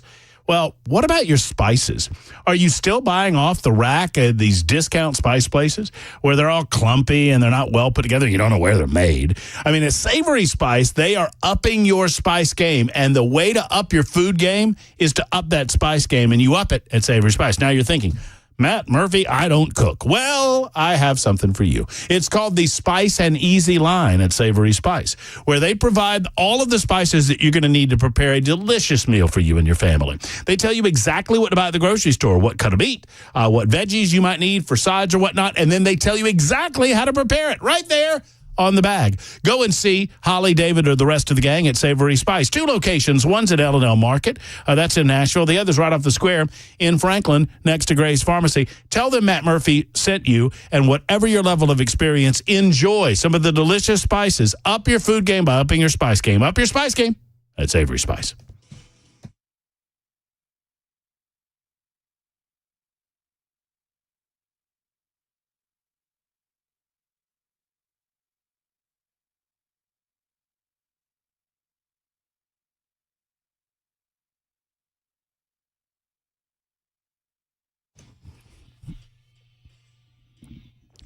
Here we are. Here we go. It's the Matt Murphy Radio Show on Super Talk 99.7 WTN. I feel like I look better than Josh Shapiro. I'm looking at Josh Shapiro on the line. I mean, do I look as old as Josh Shapiro? Be honest, Bill. No, not even remotely. I mean, he's 51. I'm 51, almost, in a month. If you had asked me without that number being up there, I would have probably said 55, 56. Okay. All right. Well, I mean, I would have gone the other way. I would have put him at 51 and me at like 43. That's where I would have gone. Yeah, no, you look like you're in your 40s still, even with the gray and the beard. Well, thank you. One of these days, the beard might go with the hair. What do you mean? I'm thinking about cutting the beard off. Just the whole thing. What do you guys think? No, that's. You didn't get to see I've been promising myself to get that 20 pounds off before I cut the beard off. Well, for the last 3 years. That is sort of, that's kind of, I don't know, that's your look, man. It's like suddenly Ozzy Osbourne walks out with short hair and no tattoos showing. That's not working for me. Bell K, everyone, correctly noting that Matt Murphy's look is homeless chic. 615-7. That's what I heard. That's true, too. Ozzy Osbourne is not homeless. He's a millionaire. Have you seen him? Yes, he looks homeless. He's got Parkinson's, man. Well, he looks. Walking out to his mailbox, he looks. I mean, my look is absolutely homeless chic. Hello.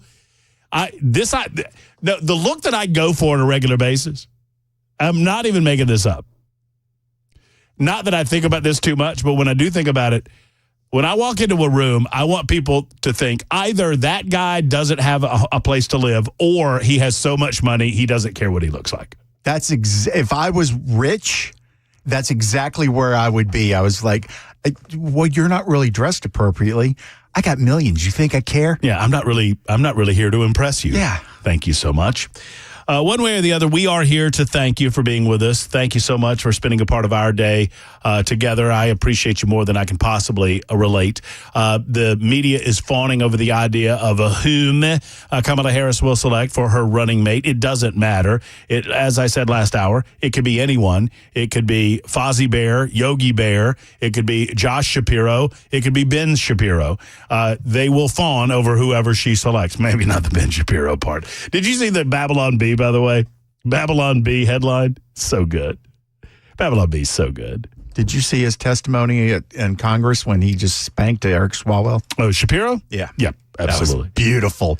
If you haven't seen it, go to YouTube and look up the testimony of Ben Shapiro answering Eric Swalwell's questions and welcoming him to the Republican Party. Ben Shapiro would be, so next to perfect in my mind if he would come on the radio show every once in a while, and he won't do it. But, whatever. Well, you know what? He sort of has an excuse to a degree, but because he doesn't live here. But those other clowns over there, they live here. They could come by. Oh, that's right. Shapiro never moved, did he? He just moved the company. Yeah. Well, Walsh, Walsh will never grace our door. Yeah, but although I've met him. We carry Ben's show. We carry Walsh. And you would think that they wouldn't mind coming on a station to talk and promote their own shows. Well, whatever. One way or the other, this is funny. Babylon Bee headline, drunken Kamala mistakenly picks wrong Shapiro for VP. I love it. It's brilliant. In the first major gaffe of her campaign, a heavily inebriated Kamala Harris accidentally chose the wrong Jewish guy named Shapiro as her vice presidential running mate. Come on up here, Ben. Ha, ha, ha, ha, you adorable, you and your adorable yarmulke. Ha, ha, ha, Harris said at the press conference. I thought you wore glasses. Whatever. Woohoo! We're winning Pennsylvania, Ben. You're the best governor ever. According to sources, Harris was quite defensive when campaign aides pointed out her slight era. Lay off, said Harris, holding herself up with a parking meter.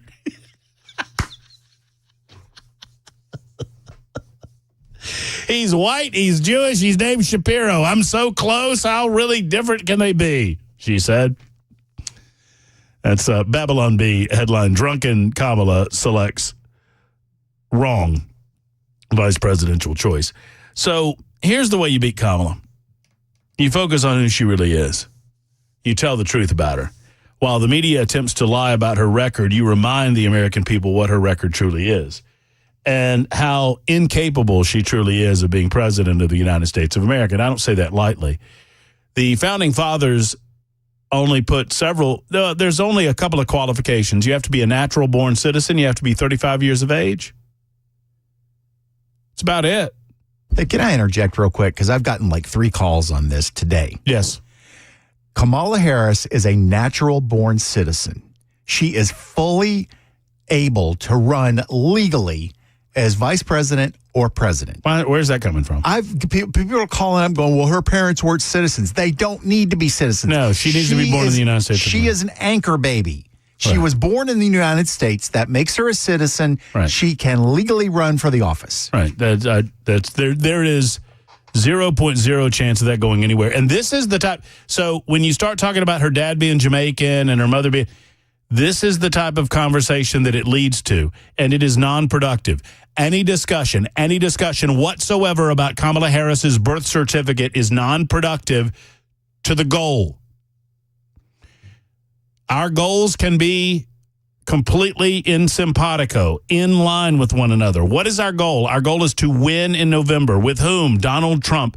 By the way, has anyone else noticed that we're using his middle initial a lot more this election cycle than we have been? I'm not knocking it or approving of it. I'm not anything. I just noticed it. I've noticed that J.D. Vance is using it a lot on the campaign trail. I've noticed that I've been using it more. I've noticed that Chris Hand is using it a little bit. I don't know about Mandis or Wilson, but I don't know why, but for some reason, Donald J. Trump, the J is being featured with a bit more prominence than I think it has in the past. Anyway, that's an aside. I'm not casting aspersions toward you or your character, and we're not enemies if you disagree with me on this point, but it is a fact. And I'm telling you through my life and my 25 years of doing political analysis, any discussion about Kamala Harris's birth certificate is getting us further away from the goal. Any discussion about where her daddy was born or where her mommy was born or what nationality they were or what gender she is, any discussion along those lines, you're helping the Democrats. Stop it. None of it matters. None of it matters because Kamala Harris and her ilk, they do not see people in terms of color except the color green. You represent a subject, and you are a subject that can provide what they want from you, and that is money to fund the government. They use people, and they mark them against other people, and they pit them against other people through identity politics. They create enemies amongst the American people. and they point fingers and they declare that those individuals and the way that they think and the way that they operate and the way they live their lives is the problem that you are having. In other words, your problem doesn't come from the government. Your problem comes from your neighbors and your neighbors' neighbors and the way that they think. And if they only thought a little differently, they would understand that you came from a different place and that you need a little more than them in order to get ahead in life. Now, you think I'm making this up. This is her stated socioeconomic policy. It's called equity. There was a time when Americans in this country did not believe in equality, and that's wrong. Equality means that we provide, if we provide it all the same for everyone, despite their socioeconomic background, despite the color of their skin, despite their gender, that we're providing the same for everyone. If I'm providing you an opportunity, I'm going to provide that opportunity equally amongst the people, regardless of their background or where they come from. Equity is a very different thing, and equity is a concept that is based in socialism, and it is evil. Because it does not, everyone doesn't rise up. By definition, the government that enforces equity pushes people down. They don't lift them up. Equity is vastly different than equality. Equality is a concept by which we provide the same to everyone. Equity, instead, demands that we recognize the obvious, that every one of us starts from a different place in life, and it aims to balance inequality and demands that we end up in the same place, regardless of work ethic, regardless of our talents, regardless of our abilities, regardless of our intelligence, regardless of our due diligence. None of that matters anymore. You're all going to end up in the same place. And this is Kamala Harris talking, not me. Not me. And none of that has anything to do with the color of her skin or her sexual body parts. I almost said orientation. I was wrong. Let's start with her inabilities. Kamala, what are you going to do about inflation? What else are you going to do to fix this problem with inflation? All right, thank you. Well, let's start with this. Prices have gone up. And families and individuals are dealing with the realities of that bread costs more, that gas costs more. And we have to understand what that means. That's about the cost of living going up. That's about having to stress and stretch limited resources. That's about a source of stress for families that is not only economic, but is on a daily level, something that is a heavy weight to carry. So it is something that we take very seriously, very seriously. And we know from the history of this issue in the United States that when you see these prices go up, it has a direct impact on the quality of life for all people in our country. So it's a big issue, and we take it seriously. And it is a priority, therefore. Hey, Belle.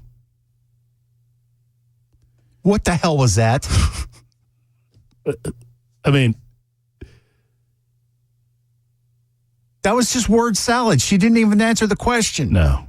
What are you going to do about inflation? And you know what she did? She gave a 6th grade definition of inflation and then said, it's happening, and we take it seriously. And we're going to print some more money to fix it. I guess. I don't think we need to listen to that again. We could. Here's Kamala. Hey, hold on. Kamala Harris has just responded. The Dow Jones Industrial Average is down almost 1,100 points. And here's Kamala Harris, her first public comments on it. We did it, Joe. We did it, Joe. I mean, my goodness gracious. Joe Biden last week said that he cured the economy and the environment.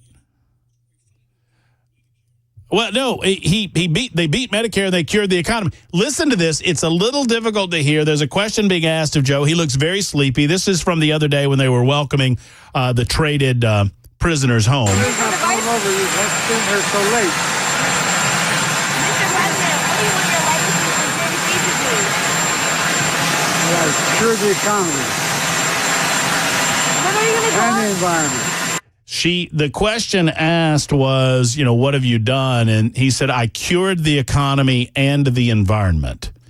Oh, well, he's got that going for him, I suppose, which is equally nice.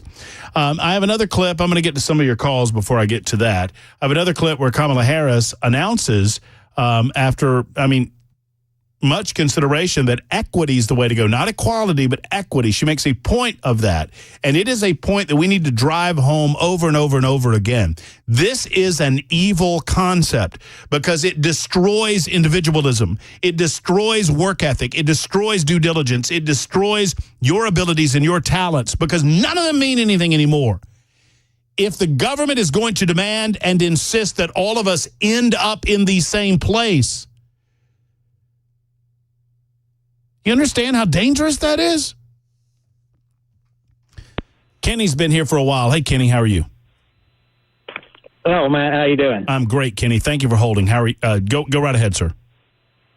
Yeah, I'll be brief. I just want to let you know that I agree with you almost everything, but on this campaign, you are 100% absolutely right. You've got everything you need right there. Talk about the economy. Talk about the border, talk about crime, forget about all this other nonsense, and that's a winner right there. Well, I couldn't agree with you more. Another example of it, and once again, I'm not here. Thank you, Kenny, for the call. Thank you for holding, too. Very pithy, and I appreciate that.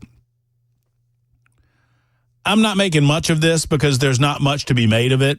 But Trump said at a rally, Trump says a lot of things at rallies, right? I mean, he speaks extemporaneously for 2 hours, which is about an hour and 59 minutes more than Kamala Harris has done since she was announced as the selection for president of the United States of America.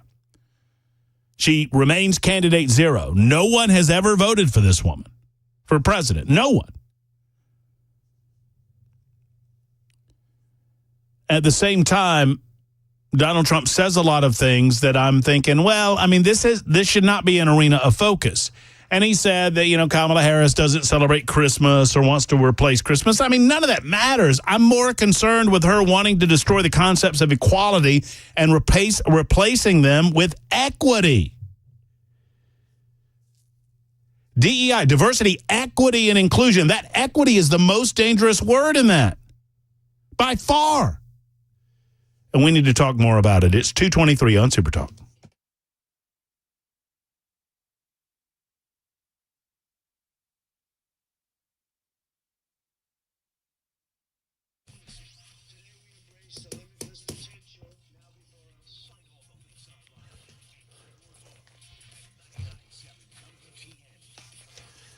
Hey, friends, it's a very special bargain going on right now at the Craft Body Scan. I've been telling you about it, and all month for the month of August, they've extended their July special, and they're allowing a Craft Body Scan to be offered for you and a spouse, you and a significant other, you and a boyfriend or a girlfriend for $149, or you and a brother or a sister or a loved one, $149. Take your mom or your dad. That would be a nice gift, wouldn't it?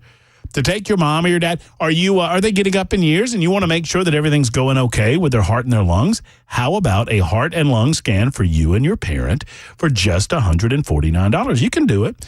They're valued at well over $2,500. It's a huge savings for people looking for a simple, non-invasive way to check out their heart and their lungs.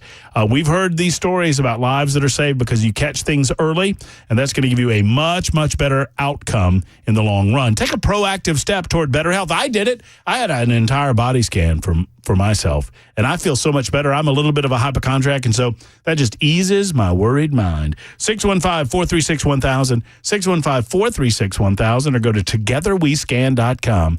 Togetherwescan.com for our friends at Craft Body Scan.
The U.S. urging calmer heads in the Middle East, and the stock market still reeling from this morning's massive drop. We'll have those stories at 2:30 on Super Talk 99.7 WTN.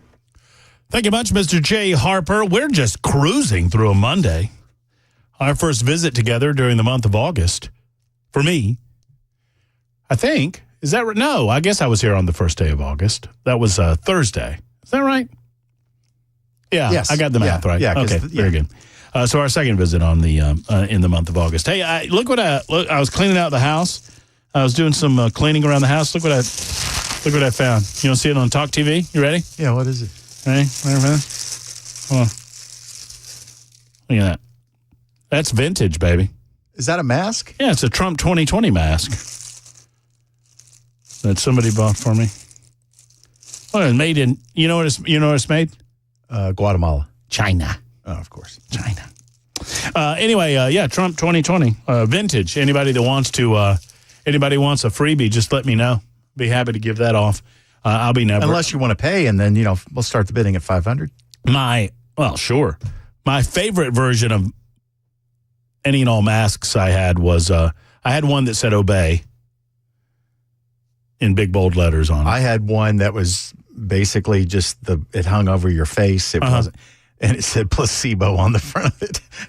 And then, but my favorite, I never got me one of these, but I saw Neil Bortz, the former Atlanta, Georgia talk great, Neil Bortz, who was very instrumental in my libertarian leanings back in the day, had one that said, "This is BS," but it didn't say BS. It said the word. That's so typical, which Neil. I absolutely adored. Real quick, and I know Jay's got to get to his thing, but real quick, this is what we're talking about, folks. This right here, and you need to understand. This is who Kamala Harris is. It has to be about a goal of saying everybody should end up in the same place. And since we didn't start in the same place, some folks might need more. Equitable distribution. Giving resources based on equity, understanding that we fight for equality, but we also need to fight for equity, understanding not everyone starts out at the same place. So there's a big difference between equality and equity. Equality suggests often everybody should get the same thing. Well, that often assumes everybody started out in the same place, as opposed to equity, which is everyone should end up in the same place. And if you then understand not everybody started out in the same place, you understand some people need more. More from whom? What is she talking about? Daddy government. More from whom? Well, and where does government get its money? Well, one of two sources. Either they borrow it against our children, grandchildren, great-grandchildren, or they get it from you and from me. So you have to give more to give to people, regardless of their work, regardless of their ethics, regardless. It doesn't matter. It's 2:31. Super Talk 99.7 WTN.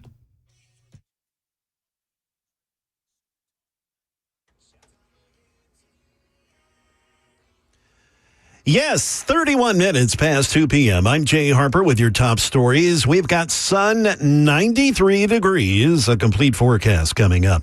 U.S. stocks taking a tumble to start the week earlier today. Markets are still down about 3% this afternoon, with the Dow losing about 1,000 points. Kayla Brune, she's chief economist at Morning Consult. She says many investors are still spooked by Friday's disappointing job numbers. We're definitely heading towards a cooler place. But if you look at really just those top line statistics that measure where we are as an economy, the levels are not looking dangerous. Now looking at the crisis in the Middle East, the U.S. taking steps to defend its ally Israel from an attack by Iran, the Iranians vowing a massive response to the bombing assassination of a top Hamas official visiting Tehran. In Washington today, State Department spokesperson Matthew Miller urging Iran to refrain from striking back. The message that we are consistently sending is don't take this step. You don't need to. It doesn't serve anything, and it only puts the entire region at risk. That is the latest news. Weather is next. I'm Jay Harper, WTN News.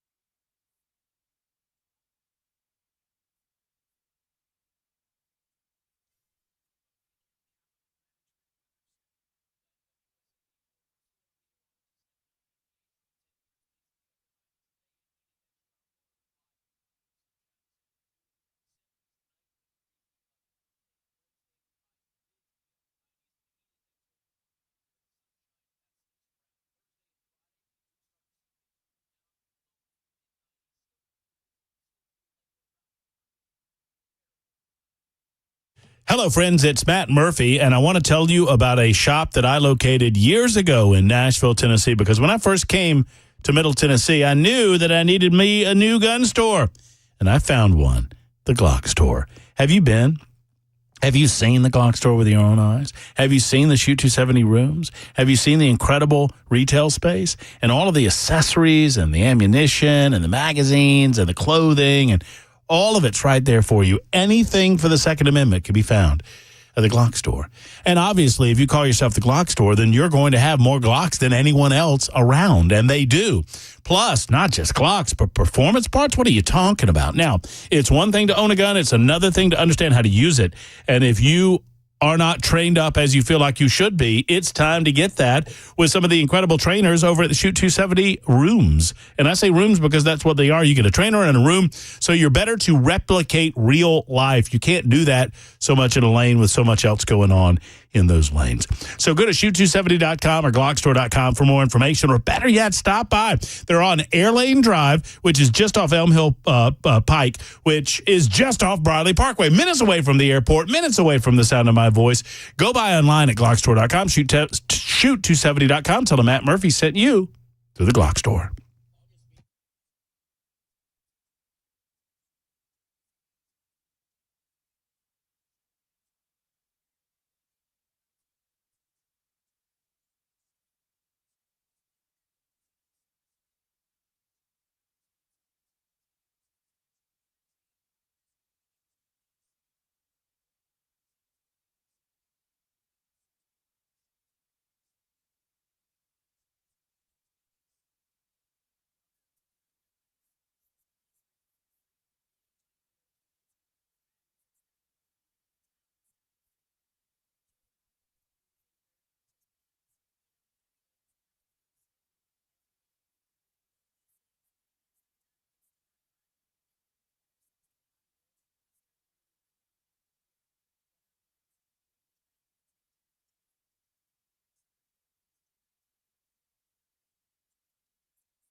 Super Talk 99.7 WTN. Hey, we've got a taker on the Trump mask made in China. 6456 says, I want it. Where and when can I still get it? Okay, well, I mean, you can get it from the radio station. Bell K will stick around, and he'll give it for you at any time of your choosing. Just this let him was know the when. $500 bid? Yeah, apparently so. Okay. So it's a big winner. So, and congratulations, 6456. You've now, I feel like, do you still have, I still have TikTok on my phone. I've never had TikTok. And I never go to it because anytime I ever click it open, and I know people go, oh, man, Chinese are stealing, whatever. They've already stolen it. Anytime I go to the old TikTok, I see people hawking things on there. They're like doing weird stuff. They're like, I don't even know what's going on over there. It doesn't make any sense to me. There are people standing in front of a camera, like packaging things and taking orders. You cannot contain the free market. I don't know. I don't know what it is. But anyway, I feel that way. So congratulations, 6456. You're the big winner. Jenny is in Portland with a thought on the election. Hello, Jenny. How are you? Hey, Matt. Can you hear me? Mm-hmm. Yes, ma'am. Okay. So I was just going to say, if we cut through all the fluff, I feel like we only have two options for this election. The first one is a prosecutor, and not even a good one, and it's the entire term is going to be solely social issues, or the successful businessman who, can and will heal the economy. And as Uncle Phil used to say, a rising tide will raise all ships.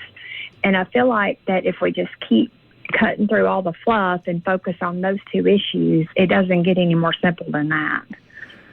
Well, the choice seems pretty clear to me as well. And I don't think you have to, and I think you're probably agreeing with me here, Jenny. I don't want to assume anything. You don't have to go to certain places that people seem to want to go in order to get that point across.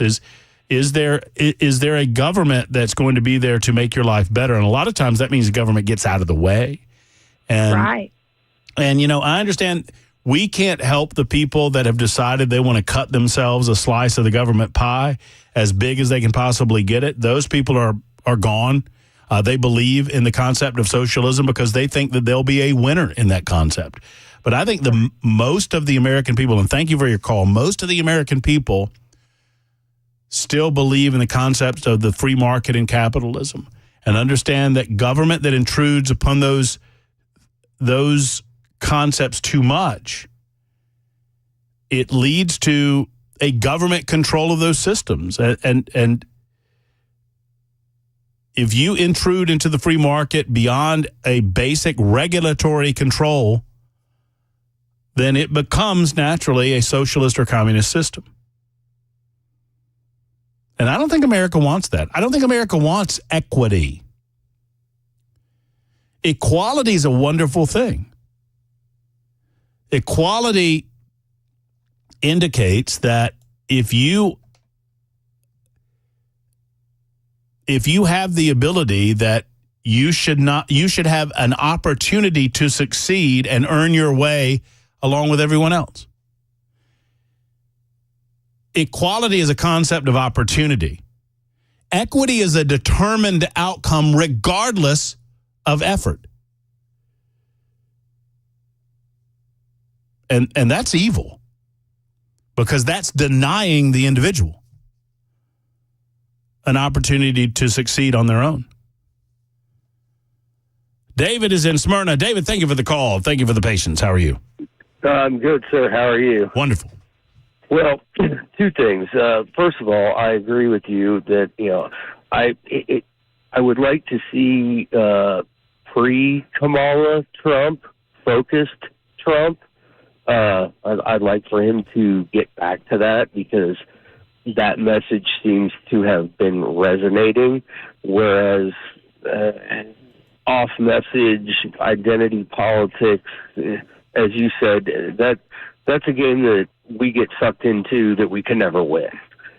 And second of all, as a politically conservative Jewish guy, I would beg my Jewish friends to take a look and see the rampant anti-Semitism on the Democrat side, because you have a good chunk of the left literally going ape caca over the idea that Kamala would pick a Jewish guy.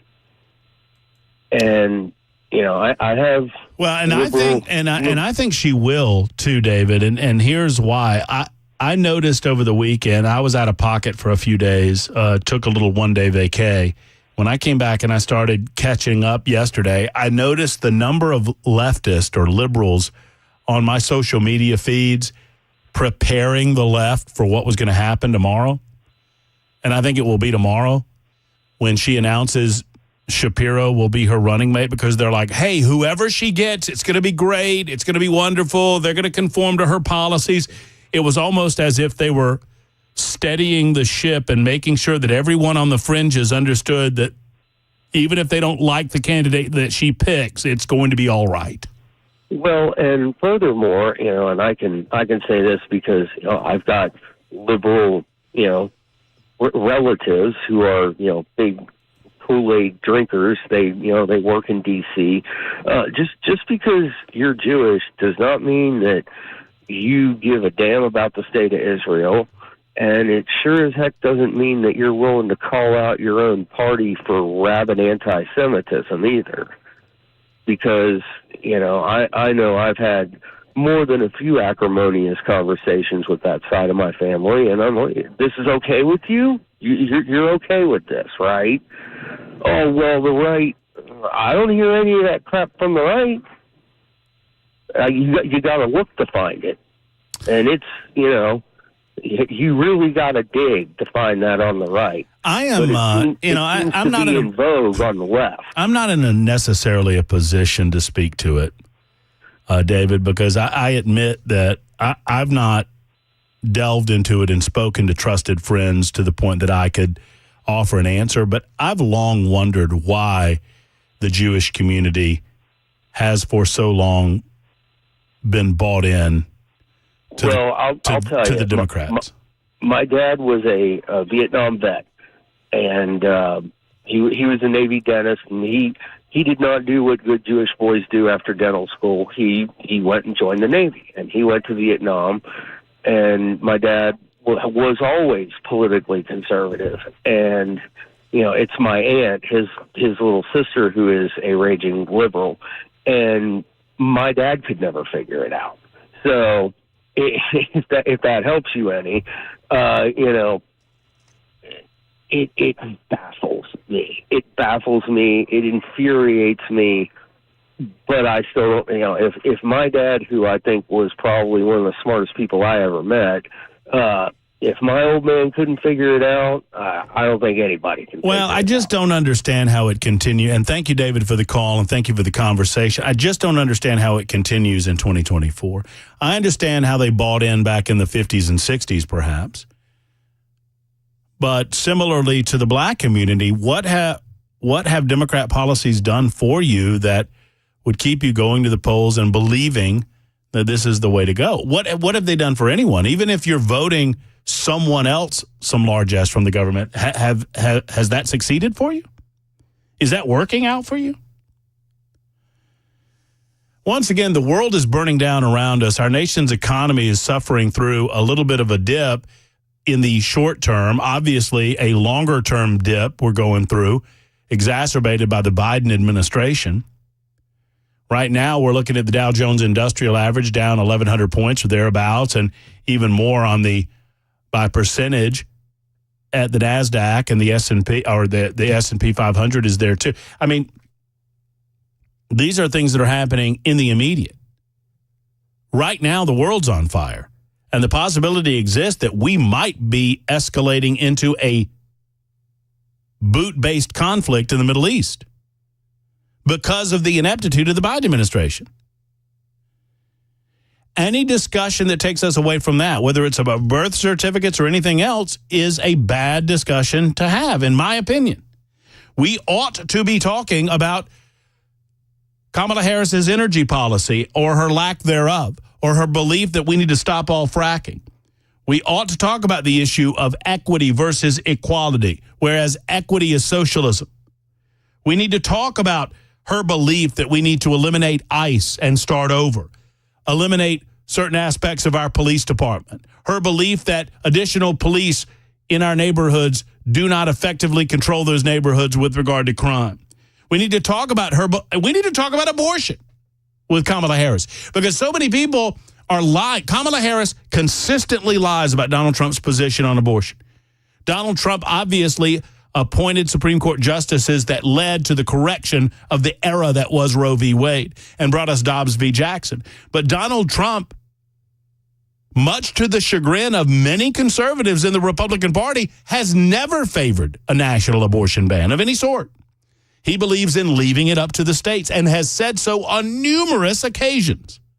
Yet Kamala Harris consistently lies about his position. Well, let's inquire as to her position on the other side of it. Is there any limitation federally that she would place on abortion? An abortion policy across the states. Is there any late-term abortion limitation that she would put? Or does she believe in abortion until birth? Yeah, just let us know where you are on it. If we're going to talk about it, let's talk about it. When is someone going to ask her what limits, if any, there should be on late-term abortion? Name one accomplishment that Kamala Harris has achieved as a senator or a vice president. One. Just one. One. These are the issues that are winners in the 2024 election cycle. Kamala Harris is inept. And that has nothing to do with her birth certificate. It's 2:50 on Super Talk 99.7 WTN.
Hey, it's Dan Mandis, and I am so glad that California Closets has fixed my closet catastrophe. After exact measuring and planning, they came over and got to work. Yeah, once it was all plotted out on their 3D CAD system, the pieces are measured, cut, and precisely installed into my space. It was clean, fast, and professional, and above all, my new closets look and function great. Now, this was my dormer, and now this is my new dormer thanks to California Closets. Look at all of this added space for shirts and shoes, you name it, and it is cut so precisely, simply amazing. And my old closet that has now been reborn as the ultimate in style and functionality, making the best use of the space that I had. They can work on just about anything: bedrooms, garages, home offices, closets, pantries, and so much more. Find them online, CaliforniaClosets.com, and see what they can do for you. You can schedule a free design consultation. Mention my name, CaliforniaClosets.com.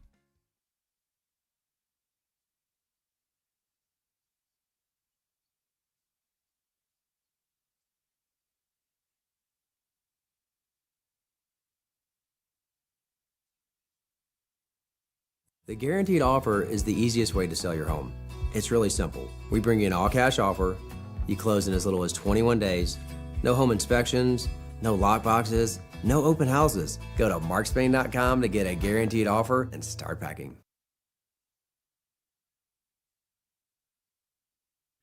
Hey, what's up, guys? This is Matt Murphy for Members Nutrition. I want to tell you about the Members Nutrition difference, and I want to encourage you to go over to the Members Nutrition website. Number one, they believe at Members Nutrition that they can sell vitamins and supplements at a lower cost point, and they're doing it every single day at membersnutrition.com. Number two, they want to make these products right here in the United States of America, not from some overseas company, and they do that every single day. I encourage you to go to membersnutrition.com. You'll get 50% off your purchase price at checkout. You don't have to put in any codes. Just go to membersnutrition.com. Once again, membersnutrition.com.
Super Talk 99.7 W10 getting reports of preparations on the part of the Biden administration, the Biden-Harris regime, over what is expected to be an imminent attack from Iran to Israel in the Middle East. We'll continue to update you on that. There's some unrest going on in Birmingham, England right now that I was just following on social media platforms. And then, of course, our southern border issues, our economic issues, watching the Dow Jones Industrial Average. Am I making you feel good about the day, Brian Wilson? I mean, I don't know. I know. It's a troubling day. You look at what's happening economically, and we're just moments away from the markets closing, and the Dow is down 1,000 points, and the NASDAQ is down almost 4%. Wow. So, 3.72%. It's it's down right now. And again, we're just a few minutes away. Those numbers may change, but it is not looking good because the word is recession, and everybody wants to know, how's that Bidenomics working out for you? Well, this is Bidenomics, and this is a result of the economic policies of the Biden-Harris administration, and there's just no doubt about it. And this is something that could, of course, have a real impact on the 2024 election. If the economy goes under, it will just reinforce how bad the Biden folks were, and do we really want Biden too with a Harris administration? Well, and these are the ways that we defeat Kamala Harris at the polls come November, is that you point out their record, right? I mean, and it's not as if she can run away from it. I mean, they can't tie her to Joe Biden and at the same time cut those ties and claim that it was just Joe and not her, I don't imagine. No, she has been, she's one who says that the Bidenomics is working. And in fact, I've got that very clip that I'll be running in my show. Also today, of course, we're watching what happens between Israel and Iran. The United States is trying, and look, if there's a wider war between Iran and Israel, which seems like it may be imminent, how much does the United States get involved? Because we have always said we will be there for Israel. Will we step in, and then will we really have a wider war in the Middle East? Again, failed policies of the Biden administration have led us to this point. It's a very serious day, and obviously Brian Wilson covering it all for you, starting at 3 o'clock this afternoon with The Drive and Brian Wilson, right after Jay Harper's newscast, and Jay is prepared to deliver that newscast right now. I've enjoyed it. I hope you have a great weekend, folks. We're back tomorrow at high noon for another edition of The Matt Murphy Show. Until next time, have a wonderful afternoon. Hug your loved ones. So long, everybody.